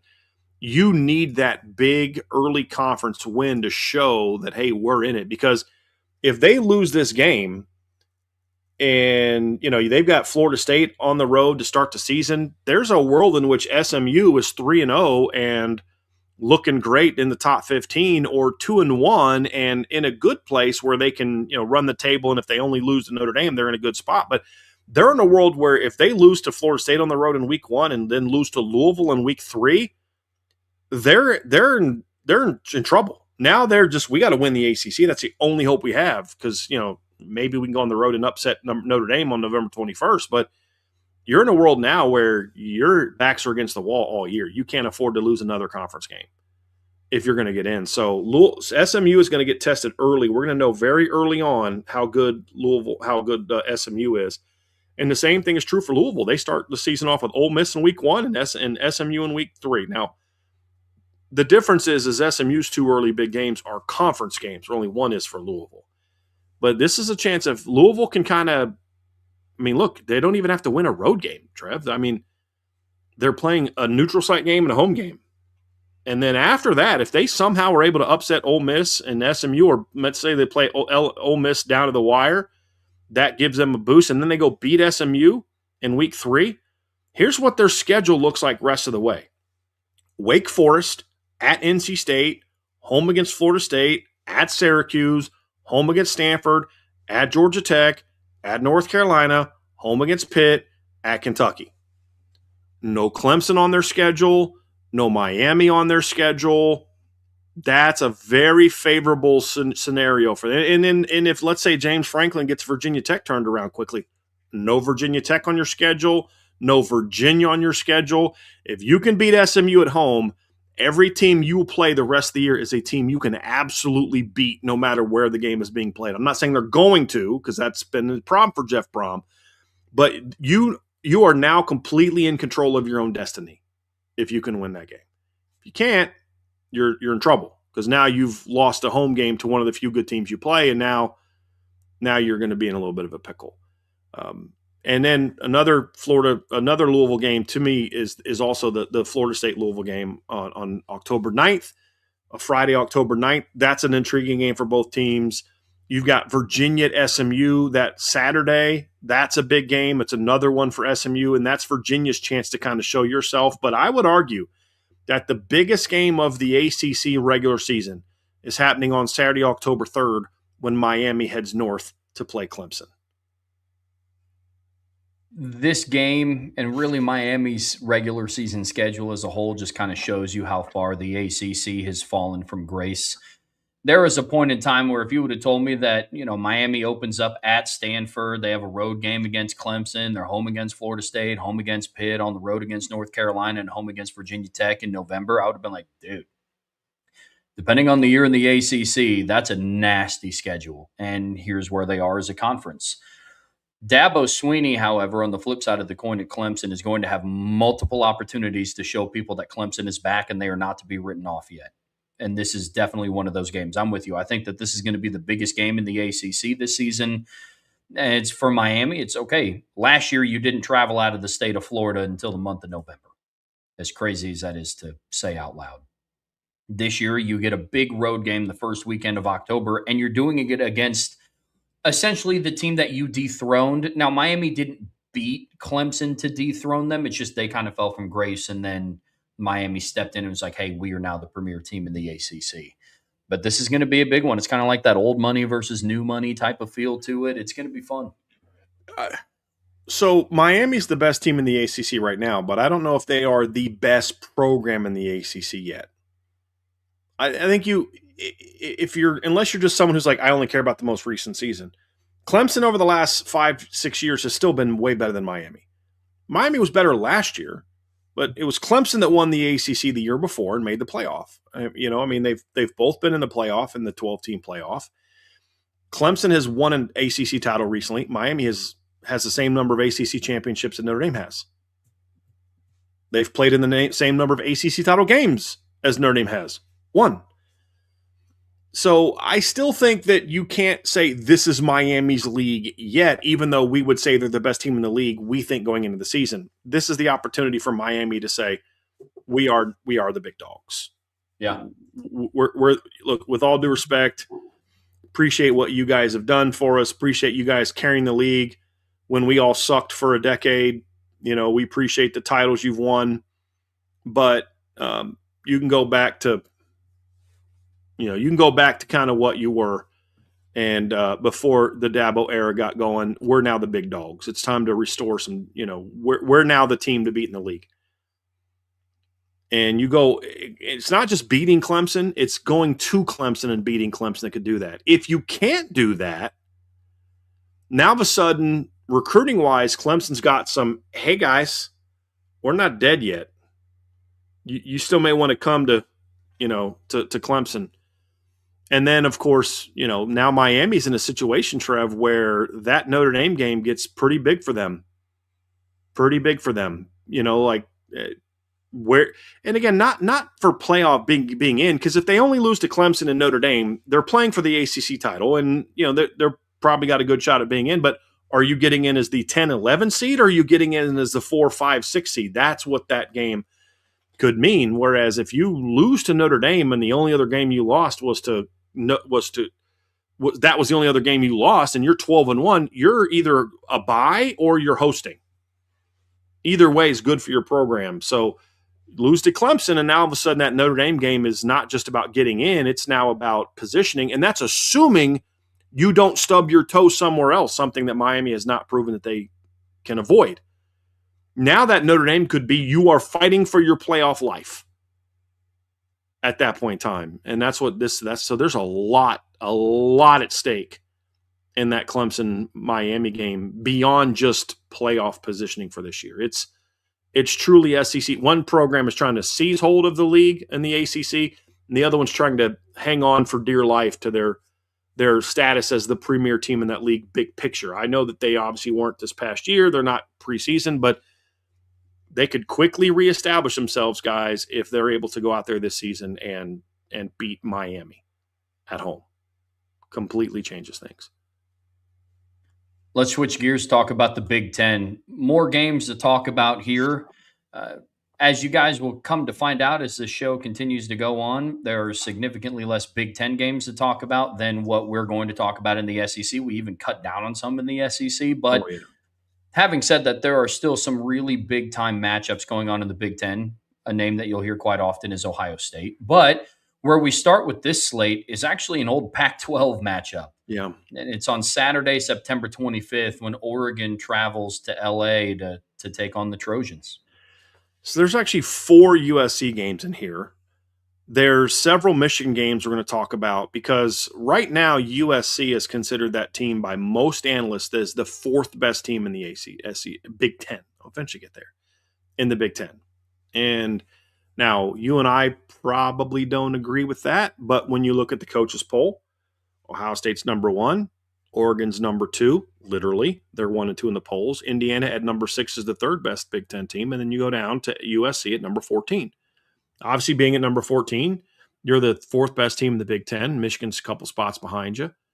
Penn State's a spot behind you. We'll get to them here in a second. Then there's Washington. So there's a lot of jockeying for position where there's a tighter gap between, there's a wider gap between 3 and 4. And then after that, there's a pretty tight gap. You've got a 2-spot gap from 5, and then a 1-spot gap from number 3, and then 2 spots and you're at Washington, and then Iowa's at number 22. So there's a lot of those teams jockeying for that number 4 spot, and one of them is USC. And when you look at Oregon, obviously, and you evaluate their schedule, they've got opportunities to kind of make some noise in multiple games that year, but they also have to avoid sort of you lose at USC and then you lose at Ohio State. You cannot afford to stub your toe anywhere else type of situation. You beat USC on the road early in the season. That's a big top 15 road win. And then after that, you've got UCLA, Nebraska at home, at Illinois, home against Northwestern before your November 7th game against Ohio State. So if you lose that game, you're still in the top 5 to 6, most likely, unless you get blown out, which I doubt that they do in the regular season. Then you've got Michigan at home, at Michigan State at home against Washington. Your playoff path, if you beat USC, is very clear. Then the Ohio State game is just about positioning. If you lose to USC, now you're in a battle to be in the Big Ten title game. If you're 10-2, Oregon's probably still in, but you're traveling. You're going on the road most likely at 10-2. And now it's okay, you're instead of hosting a game in Eugene, you're now going on the road somewhere. And that's a different deal. And then where are you going on the road? Are you going all the way down to Baton Rouge or Miami or, somewhere far away? Now, all of a sudden, your prospects for playoff has gotten a little bit tougher because now you're traveling 3 weeks in a row. You're flying somewhere really far away to play a playoff game. So I think those things matter. And I think this game is big for Oregon. And for USC, Trevor, it's if you're going to be the team everybody thinks you are, you've got to win this game. You're at home.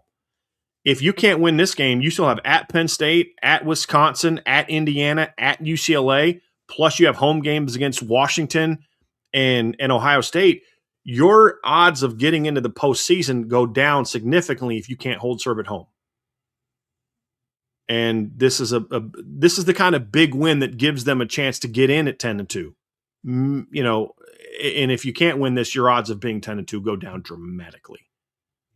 Yeah, absolutely. Going to be a huge matchup for them, but it's going to be a program that they have some familiarity with. And that's what's going to be interesting to see if it takes the day.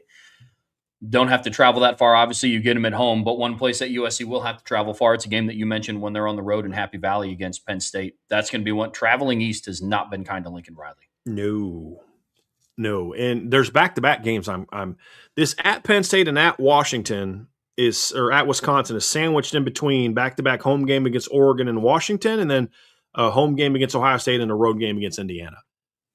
And if Penn again, even if they lose to USC, let's say they lose to Oregon, 2 weeks later, you're traveling out to Happy Valley, and everybody thinks this Penn State team's going to be good. I don't, but Penn State could be ranked high because they don't play anybody. They could be an average team and be 9-3. This could be the kind of game where if USC can handle business, you now really solidify yourself as being in a great position for that number 4 team in the Big Ten, and it's probably going to be a big ranked win. And it's the kind of game USC needs if they're going to position themselves. And if Penn State's going to bounce back, this is absolutely the kind of game that they need. Like Penn State cannot afford, in my opinion, to lose games at home with the schedule they have. They got to play at Michigan. They've got to play at Washington. The rest of their road games are at Northwestern and at Maryland. Like their home games are Wisconsin, USC, Purdue, Minnesota, Rutgers. If they win this game, Trev, there's a shot that a 10-2 Penn State team is getting playoff conversation despite being very average. Sure. You lose this game, you're going to have a very slim chance of getting in my opinion, because your record's so bad. Agreed. I would say 10-2 Penn State should be exactly where 10-2 Miami was in 2024, out of the playoffs. But if you beat a ranked USC team, especially one that maybe just upset Oregon, it's a different animal. And for USC, you could be out. Basically, if you've lost to Oregon and Penn State by this time, your chances of getting into the playoffs are very slim. October 17th is another day in college football. It doesn't have the same magnitude as November 7th, but there's some good games going on October 17th. One of them is a rematch of the Big Ten championship game from this past year when Ohio State travels down to Bloomington to take on the Hoosiers, and they're the defending national champs. This is kind of their opportunity to kind of stake their claim to that right, that they are now the premier team or one of the premier teams to beat in the Big Ten. And then obviously Ohio State coming in with a lot of expectations. They were the coaches' polls preseason number 1 ranked team. So this is going to be a big one. It's by far the biggest game that Bloomington has hosted in forever. Yeah, probably ever. Yeah. I mean, I haven't looked yet, but I'm very curious what the ticket prices are for this game. Let me look. I mean, it's going to be crazy, Trevor. I mean, you look at obviously Indiana is in a situation where they've obviously been a very good football team the last couple years. And when they played Ohio State in the regular season 2 years ago and got smacked, it was in Columbus.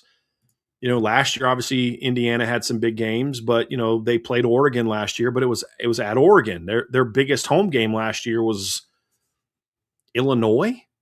You know, they played Illinois at home. They played Michigan State, UCLA, Wisconsin at home. They have not hosted one of the big dogs since they got good. And I don't count Michigan because by the time they played Michigan in November of 2024, I know they were the defending champs, but they weren't. We all knew they weren't very good. So it was a big name, but it wasn't a big dog. Ohio State will be a big dog. And Ohio State's going to be fighting for their playoff life potentially if they drop that game to Texas early in the season. Ohio State's in a situation where, you know, their schedule is brutal. And, you know, you play at Texas and at Indiana, but you also have games at USC and at Iowa, plus home games against Oregon and Michigan. Brutal schedule. You've got to be able to kind of win one of these, and then you've got a bye week, and then you're playing at USC after that. So this is now if Ohio State's beat Texas, then they have a little bit more breathing room. But this is also Ohio State's opportunity to say, hey, y'all had a nice little run. Good job last year getting it done. Way to represent the league. But I just want to remind you who you are. You're Indiana. You enjoy your 5 minutes in the sun, but now it's time to play big dog. Or Indiana can say, hey, bro, last year wasn't a fluke. We're that team now. You know, I'm the captain now. This is their chance to do that. This is a fascinating game. I am praying that Notre Dame and BYU is the exact opposite time. So if this is a night game, I want Notre Dame game to be at noon. If this is the noon game, I want Notre Dame to be playing at 7:30. Like that's what I want to have happened, because this is going to be, I can't wait to watch this game. This might be the Big Ten game I'm most looking forward to, even Oregon, Ohio State, because we've seen that one play out. I think, and those teams have been good for so long. This is that game where Indiana either shows that they are that team, or Indiana shows we're basically what Washington was for a couple years under Kalen DeBoer, except we could actually get it done in the title game. And then they fell back down to earth. Cheapest ticket price I found for that game, by the way, is $526 before taxes and fees. That's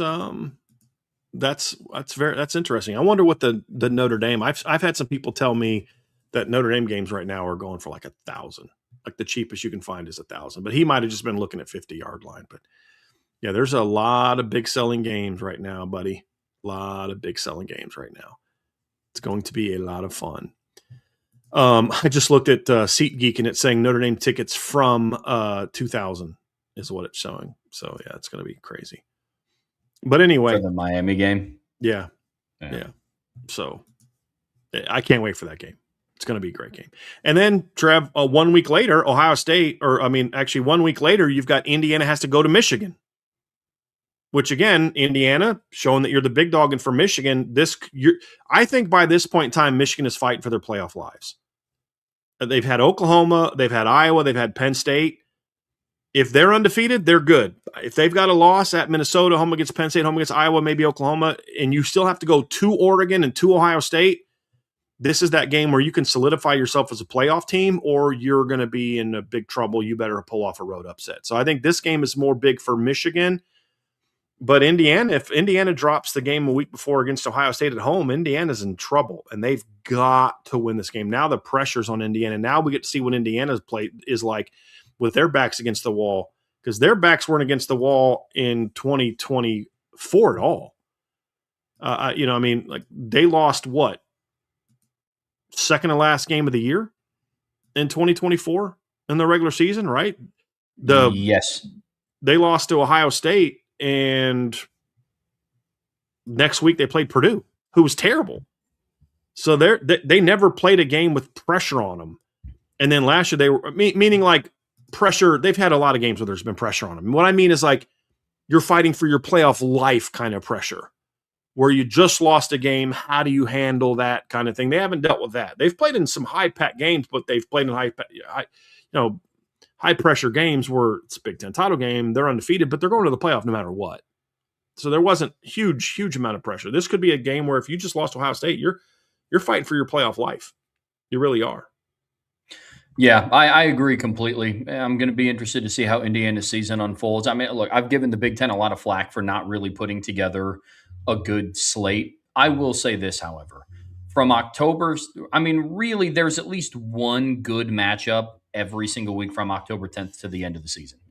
You get USC at Penn State, Ohio State at Indiana in the 10th and the 17th. And then starting on the 24th, you mentioned Indiana at Michigan. The week after on the 31st, you get Ohio State at USC.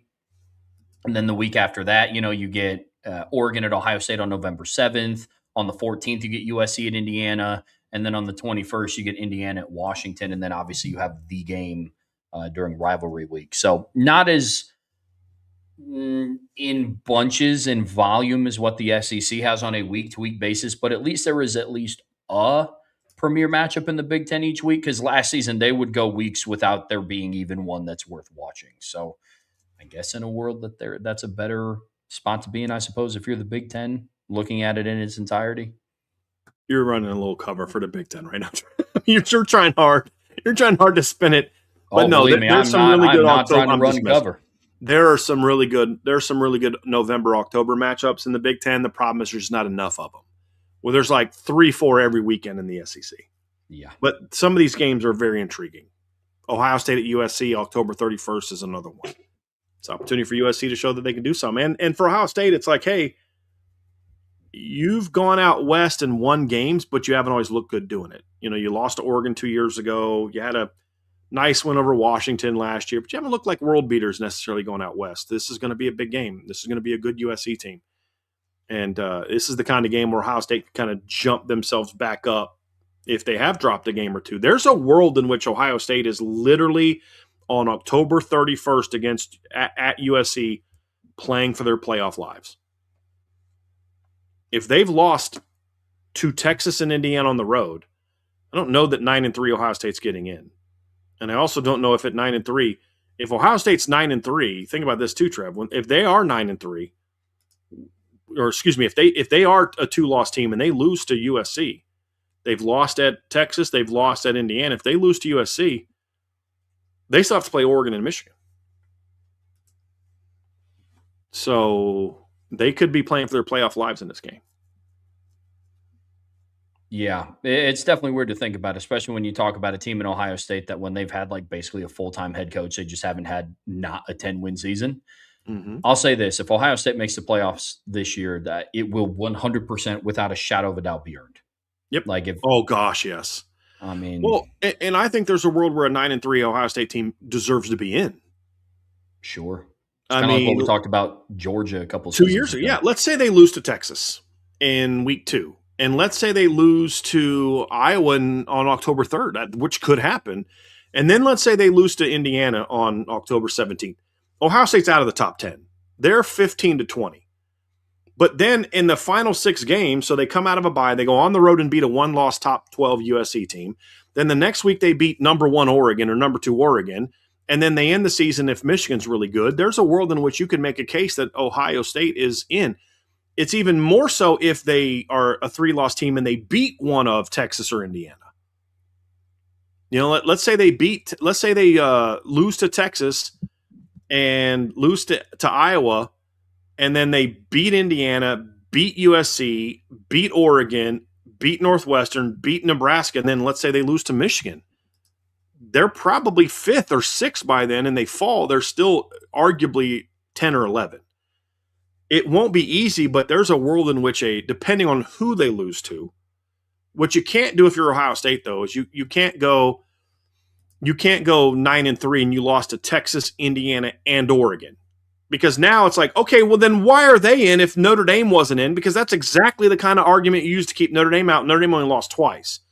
Because now your next best win is what, a top 15 team, which is what Notre Dame did last year. So that's the thing is Ohio State. You've got to win one of those big 3. And then you need a game like this too where you go on the road and you beat a USC. Because if Ohio State wins this game, you beat Oregon, you've all but clinched a bye. Even if with a loss to Texas. To go 11-1 against that schedule, I don't care what you do in the Big Ten title game at that point in time. I mean, that's just further evidence of why you need to get rid of those games. For Ohio State to be 11-1 against that schedule, why do they have to now play another top team when Penn State plays nobody? You know, but anyway, that's going to be an interesting game. And then, Trev, Ohio State's gauntlet continues a week later, November 7th. The Oregon Ducks travel to Columbus. Is this going to be a Ohio State team playing for their life, or is this an Ohio State team hitting their stride after the Texas game? That's going to be very interesting. And I don't know which one would be more dangerous. Yeah, that's a good point. I'll be very interested to see how Ohio State enters this matchup. This is also going to be Dan Lanning's opportunity to kind of right a lot of the wrongs that have happened to this program the last 2 years. I mean, I know they already beat Ohio State in the regular season, but I mean, you hear how we talk about it on the show. It's like, yeah, you beat them by 1 point at home and then got decimated in the Rose Bowl. Right. Now's your opportunity to go out to Columbus in the Horseshoe and most likely a primetime game, or it'll either be primetime or big noon. And you have the opportunity. That would make that even tougher, though. That's an element to this. Do they make this a big noon kickoff, which basically means Oregon's kicking off at 9 a.m. their time? Right. I would hope that the Big Ten wouldn't be that stupid. But it is the Big Ten, and they are greedy, and they may not care about what it means for one of their teams. But I would hope, Trevor, that with some of the other big-time games that are playing that weekend, including some in their own league, that they would have enough respect for their top teams to still say, hey, listen, I know that we like to put the best game at noon, but we're not going to do that to Ohio State or to Oregon. Make Michigan State the big noon game. Yeah. You know what I mean? Like make that the big that would make a lot more sense than making it be Oregon and Ohio State. But sadly, I have a feeling they're going to make it. That's going to be the big noon kickoff. Yeah, that's a problem. I would be shocked if it wasn't, unfortunately, for them. Yep. But that's going to make it even tougher for Oregon. And then Week later, Trev, USC travels to Indiana. This could be the game that puts them in or knocks them out, for USC. And then last game that we look at is November 21st, Indiana at Washington. I think this is the final hurdle for Indiana. And then also this could be the game where Washington, with their schedule, Trev, could just kind of fly under the radar all year. Nobody talks about them. Their schedule is, challenging, but not, I don't think, crazy. They play Washington State at home. They play Utah State at home, Eastern Washington at home, Minnesota at home. Let's say they lose at USC. Then they're home against Iowa, at Purdue, at Nebraska, home against Penn State, at Michigan State. And all of a sudden, out of nowhere, Washington's number 12 and traveling to Indiana on November 21st, and then ends their season at Oregon. Now, all of a sudden, Washington's like, hey, we're a one-loss team, but if you go 1-1 in the last 2 games, you might jump inside the top 10. Their schedule is really sneaky that way, Trev, and that's what makes this game very interesting. And then for Indiana, who are you? Are you a one-loss team? Are you a 2-loss team? Are you a no-loss team? If you're a no-loss team, you're in. But if there's a world in which if Indiana, who has to play Ohio State at home and at Michigan and home against USC, if they lose to Ohio State, does a loss at Washington, is Indiana still in? Because their best win would be over what? Michigan on the road? We don't know how good Michigan's going to be then. USC at home? We don't know how good USC is going to be then. There could be a world in which Indiana is either A, not in the playoffs, or B, they're 10 or 11 and they're traveling. Yep. That could be the game that either punches their ticket or signs their death sentence, depending on how the previous weeks play out for them. I'm with you completely. I mean, last year, the thing that invoked a lot of confidence in Indiana was their ability to travel from Bloomington out west to Eugene and beat a really, really good Oregon team. Now, I don't think Washington is going to be what Oregon was last year, but we know about how good that team can be at home. Mm-hmm. I mean, they had a very long-standing home win streak record before Ohio State ended it in 2024 last year, and that was still a close game. So I'll be very interested to see how both teams kind of handle that. And Jed Fish is going to be looking for a signature win in the Big Ten because so far his tenure in the Big Ten, Washington's time in the Big Ten has been very lackluster. Mm-hmm. That could be their opportunity to pick it up for sure. Yep. Agree. Let's go finish up in the SEC, Trev. You ready to have some fun talking about the old Southeastern Conference? Oh, yeah, without a doubt. Hey, look, I give the SEC a tough time, Trev, but there are so many great games we're leaving off of this because we're only picking the top 8. Oh, yeah. I mean, there's many great games in the SEC this year. I don't love supporting Greg Sankey, but if there was a Power 4 commissioner that is looking out for the betterment of the game, you got Greg Sankey that's really trying to hold and prevent the 2020 or the 2014 playoff. And then obviously it's for monetary reasons with their tie-ins with ESPN. He still wants to prevent it, which I think is good for the sport. And they're very intentional about putting out a great slate of games week in and week out, which is great for the fans. That is not something that because he understands we have a responsibility to our TV partners to put a good product on the field, and we have a responsibility to our fans to put a good product on the field. Yep, absolutely. Yep. Where we start this conversation is on September 19th, and one of the more anticipated matchups of the season. Not because there could be playoff implications, but not to the same degree as like a Georgia at Bama. But it's more so for the offseason storylines when LSU travels and plays Ole Miss and Lane Kiffin gets to cross paths with his former team very early on in the season. Look, I think that there are playoff implications to this game, and I don't think anyone in the stadium is going to care on that particular day. No. This is going to be a good old-fashioned hate. I mean, it's already teams that are the SEC West rivals-ish. They're neither of their biggest rival, but they've played some epic games in recent years. You think of LSU coming back and winning it a couple years ago in a game where they literally trailed the entire game. They didn't take the lead until, what was it, overtime? Didn't LSU win that game? Or was it Ole Miss the one? It was LSU that won that game, right? Wasn't that with Jaden Daniels? Mm-hmm. Or no, that was the next year. That was 24. Wasn't it? I think it was 24 that happened. Let me go find that game here real quick.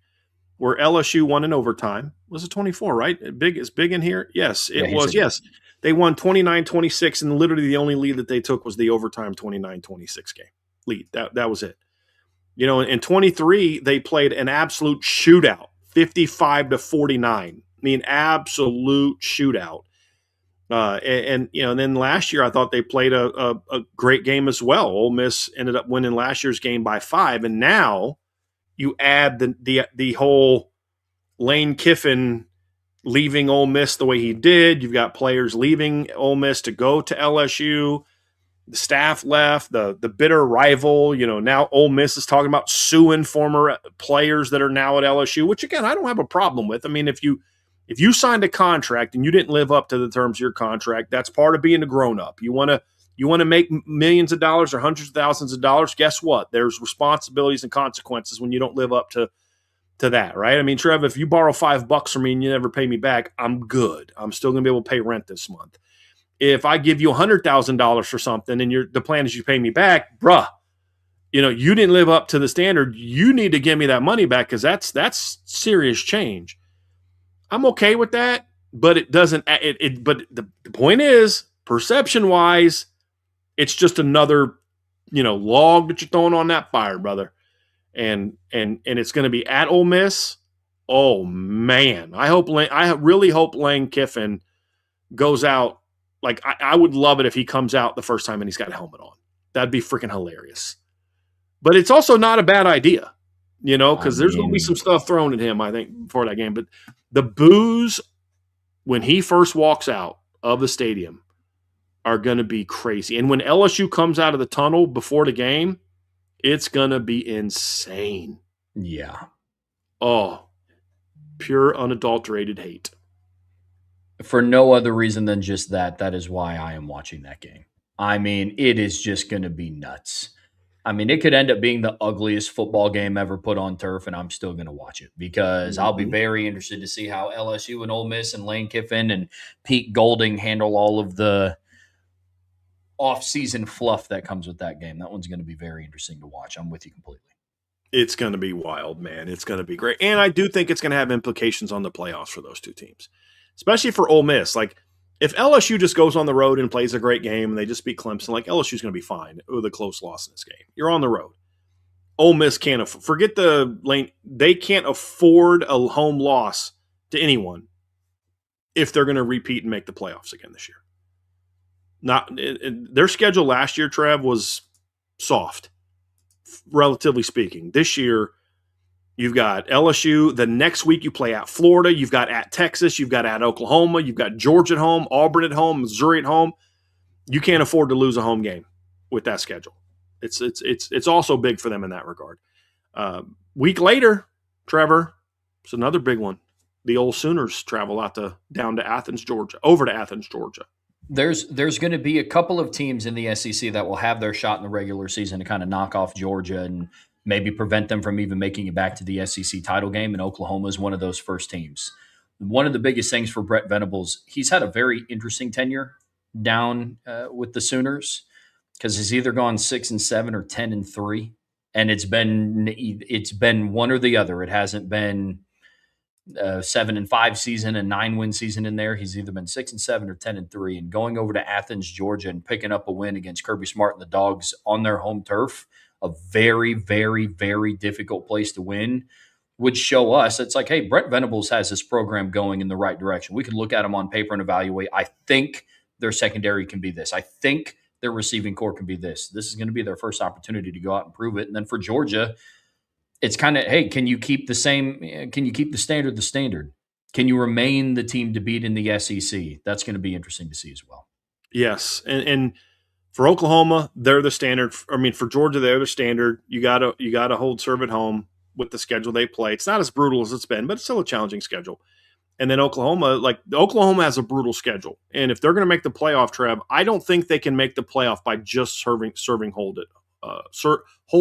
at home. Look, let's say they beat Texas in a neutral field. They beat Ole Miss at home. They beat A&M at home. They beat South Carolina at home. They beat Kentucky at home. They go on the road and beat Michigan. Let's say they do all that. You still have to play at Georgia, at Mississippi State, at Florida, at Missouri. And then, of course, the Texas neutral site game. You're going to have to do well away from home You're going to have to go at least 3-2 away from home. That includes at Michigan. And this is one of those games. And the better road game you win, the better it is for your ranking. And so this is a chance. And even if Oklahoma loses, if they can just be in a 4-quarter battle, I think this bodes well for them. Sometimes losing a close game to a great team can give you confidence. Think of what it was for Notre Dame in 2017 when that team coming off of a 4-8 year went toe-to-toe at Georgia and should have won the game, but, couldn't get it done at the end. But that gave them the motivation to lock in and just go run the table down the stretch, and at least for a long time. And this game could be it for them. It's not look, there's another sneaky game that weekend too, but I want to kind of talk about this big picture. Let's talk about Texas's SEC road slate that begins on September 25th when they go to Tennessee. There's a lot of pressure on Texas this year, and there's a lot of people that think Texas is going to be a really good football team this year. And they've got a tougher schedule than they've had in past years, at least on paper. Now, what we don't know is if some of these teams are actually going to be good. There's a world in which they beat Ohio State or play Ohio State, and then after that, they play Tennessee on the road, Oklahoma on a neutral field, at Missouri, at LSU, at Texas A&M, and then they have home games against Florida, Ole Miss, Mississippi State, and Arkansas. So when you look at the Tennessee road game, the neutral site game against Oklahoma, and the Red River Shootout, you look at home games against Florida and Ole Miss. Those are both likely going to be ranked at some point in time this season. At Missouri, at LSU, at A&M. Those 4 road games that we're looking at there, Trev. So starting on Saturday, September 26th, then you've got November 7th at Missouri, November 14th at LSU, November 27th at Texas A&M. That to me is going to define their season. Let's say they beat Ohio State. And let's say they hold serve at home. So they beat Florida, they beat Ole Miss, they beat Mississippi State, they beat Arkansas. There's a world where Texas still gets themselves knocked out because they play 5 games away from home. And if you beat Ohio State, you've got to go 3-2 in those games. So we'll talk about one of the neutral site game in a minute, but those 4 road games are interesting. Texas at Tennessee, at Missouri on the 7th of November, at LSU on the 14th, and then at A&M on Friday the 27th. Their November road slate is going to be the make or break moment, especially if they can't handle business in September in this Tennessee game. And then for Tennessee, this is your chance to kind of, hey, we're back. There's a lot we like about Tennessee this year. Their quarterback situation is the one concern. They can get that figured out by the time they play this game on September 26th. They could pull off an epic upset. Let's not forget, Texas and Tennessee have made the playoffs the same number of times the last 2 years, 1 each. Can Tennessee kind of bounce back and be the team they were a couple years ago? This is a chance for them to do that.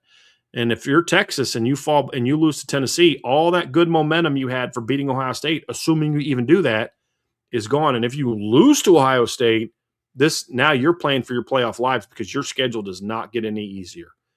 And this game starts that. But even those 3 November games, that to me, those road games are going to be truly what define Texas's season this year.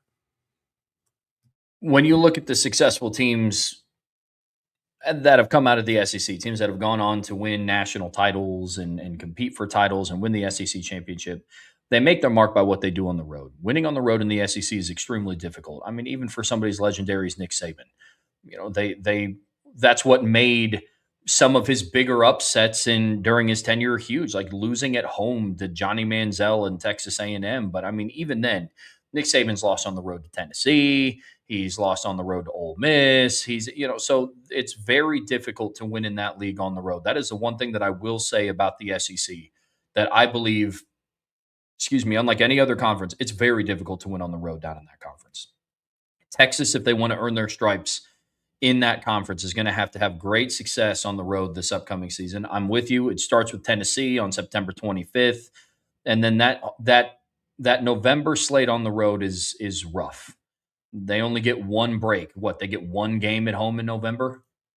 I mean, so that's going to be a big, big piece and big ingredient to their success this season. Could not agree more. Here's the deal with Texas. Let's be honest about something else too. Texas has not been a very good road team the last 2 years. Last year on the road, they lost to Ohio State. They got outplayed by Florida, and I would argue they played worse against Florida than they did against Ohio State. They beat Kentucky by a field goal, and Kentucky last year sucked. They needed a wild. Kentucky last year was 5-7. They needed a wild comeback last year against Mississippi State, who went 5-8, to win that game. I mean, they were down 17, I think, at one point in time to Mississippi State last year, Trev. Then they got blown out by Georgia away from home last year. They didn't look good in any of their true road games last season, not a one. In 2024, they beat Michigan on the road, who we found out wasn't very good. Then they went on the road and struggled to beat Vanderbilt, needed to come back. If I remember correctly, they came from behind in that game as well. Only won by field goal, had an ugly, sloppy 20-10 win over Arkansas, and their defense played great, but their offense really struggled against Texas A&M. This is not a team that's played well on true road games since they've joined the SEC. I think their most convincing road win so far against SEC teams is 10 points. And they've lost, the 2 games last year. So that's the other thing. If Texas is going to take that jump as a program, they've got to show that they go on the road and win. And they're going to have plenty of opportunities to do it this year. Yeah. Sark's best win in the SEC was before he joined the conference in 2023 when they beat Alabama. At Alabama, that's right. Yeah, they have not played well on the road since joining the SEC. And it's not like they've – well, yeah, I mean, dude, they played at LSU. They played at Tennessee. They played at Florida. They played at Georgia. They played at Alabama. They're struggling in Kentucky. They're struggling in Mississippi State. You know, like they got smacked by Florida. Like, they're struggling against teams that aren't even good. Arkansas, that's a big problem. And again, it comes back to when you don't have a tough-minded coach, this is the kind of environment you're going to struggle in. And that's where Shark's got to show me he can do something. So, yeah, those games matter. Absolutely. Let's talk about the weekend of October 10th. And this is going to be a day where I firmly believe the SEC is going to carry the day. Kind of lackluster games out of the Big Ten. I can't say – I mean, Notre Dame plays Stanford that week, so it's not like Notre Dame has this great opponent and it's just the Big Ten that sucks. Mm-hmm. So the SEC is going to be carrying the weight of the day, but 2 of the biggest matchups for them, you get Georgia traveling to Tuscaloosa on October 10th in a rematch of basically the game that made Ryan Williams famous. And you also get the Red River Shootout. So it's going to be a fun weekend for the SEC on October 10th. Yes. 2 great games that weekend. They're going to have a big impact on the playoff picture. Obviously, we talked about Georgia at Alabama. You know, Georgia has not played well against Alabama in the regular season for a long while. I mean, Kirby couldn't beat Nick Saban in the regular season, and he hasn't been able to beat Kalen DeBoer in the regular season either. You know, Georgia can obviously stand to lose this game with the way their schedule plays. They can be a playoff team without this. Alabama's going to have a much tougher time being a playoff team if they can't beat Georgia at home. And the evidence for that, Trevor, is exactly what happened to them 2 years ago. You know, they lost at home to Georgia, right? Or they actually beat Georgia 2 years ago. Yeah. So Alabama's going to have a real tough time, in my opinion, being a playoff team this year if they can't hold serve at home. And this Georgia game is going to be a chance where they can say, hey, we're still that team. We can still beat Georgia, or they're in trouble because this stretch that this game begins. So, like, up to this point in time, Alabama's schedule is East Carolina at Kentucky, home against Florida State, home against South Carolina, at Mississippi State. Bama's probably 5-0 at that point in time. Would you agree with that? It's not a given. I mean, South Carolina won't be a walkover, I don't think. We talked about Florida State. You know, Kentucky might be improved. I love Kamari and Taylor from Mississippi State, but they should be 5-0. But their next 4 games are home against Georgia, at Tennessee, home against A&M, at LSU. This is the stretch that determines Alabama's season. And it starts with Georgia. If you begin that 4-game stretch with a home loss to Georgia, you don't want to be there. You don't want to be in that world. Agreed. I mean, this is kind of what, respectfully, Kalen DeBoer is kind of held on to. That's kind of, I mean, his yeah, we got blown out by Indiana in the playoffs, and yeah, we missed it in 2024, but we still beat Georgia, guys. Right. No, we still beat Kirby Smart and the Dogs in the regular season. And if that streak ends, what are you hanging your hat on as a program? I think that's going to be interesting to see how Kalen DeBoer approaches this game as well. Mm-hmm. The other thing is this reminds me a lot of the 4-game stretch that defined Notre Dame's 2023 season, where you had that 4-game stretch after a okay start, and then you had Ohio State at home, and when you dropped that game to Ohio State, it took you a while to recover. You looked bad the next week, against Duke. You were able to kind of rally and win the game, but it was sloppy. And then the next week you got smoked by Louisville, and you never really recovered till the USC game, and you found out that wasn't really that good of a USC team. This stretch, if Bama starts this stretch off with a loss, they're going to be in trouble. However, on the flip side, if they start this game off with a win, now they have positioned themselves really well to be 10-2 at least, and that gets them in the playoff. So it's going to be interesting, Trev. Because 10-2 might be better. 10-2 this year, this way, might be better for them than 10-2 last year, because 10-2 last year got them into the SEC title game and they got smoked. Whereas 10-2 this year, they're not playing that last game, and so now, you don't have that same risk. But it's going to be very interesting, very interesting. And then a week later, 3 weeks later, is the next big one, Trev. And now we're back to Georgia. It's Florida, Georgia. I am very, very, very much looking forward to seeing the what is it called? The greatest cocktail party on earth, I think is what they call this game. On land, I think. Yeah, on land. Yeah.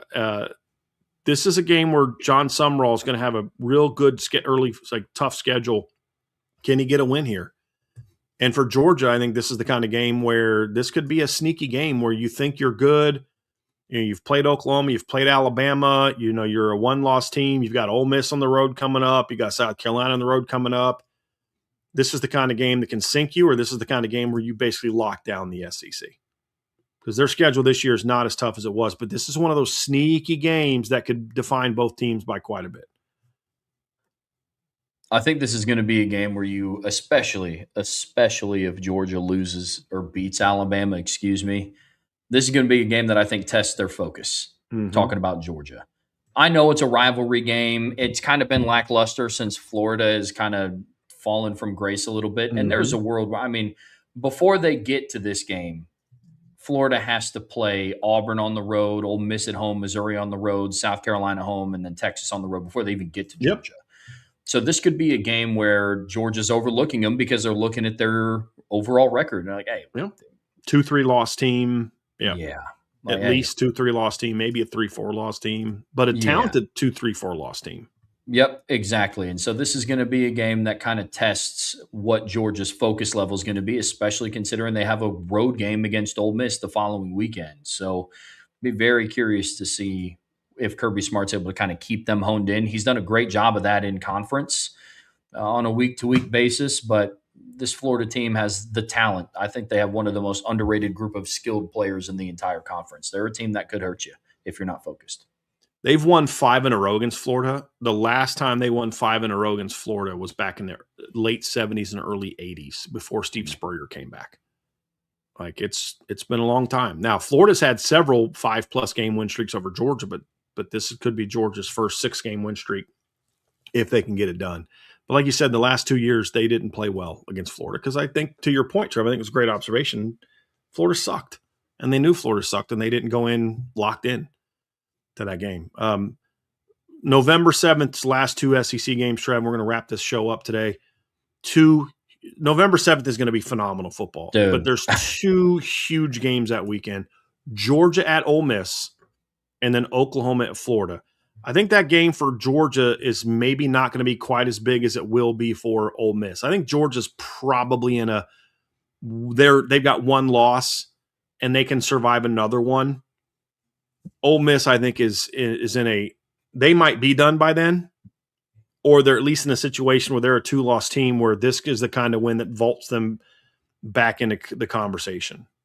Ole Miss could very well be on the bubble going into November 7th. And if you go and you rip off a win at home against a visiting Georgia team who might be reeling from just an ugly win over Florida, that might be your opportunity. Now, where Kirby Smart kind of broke his bread last year was, I think it was David Pollock, who was talking about, like, dude, they just won't die.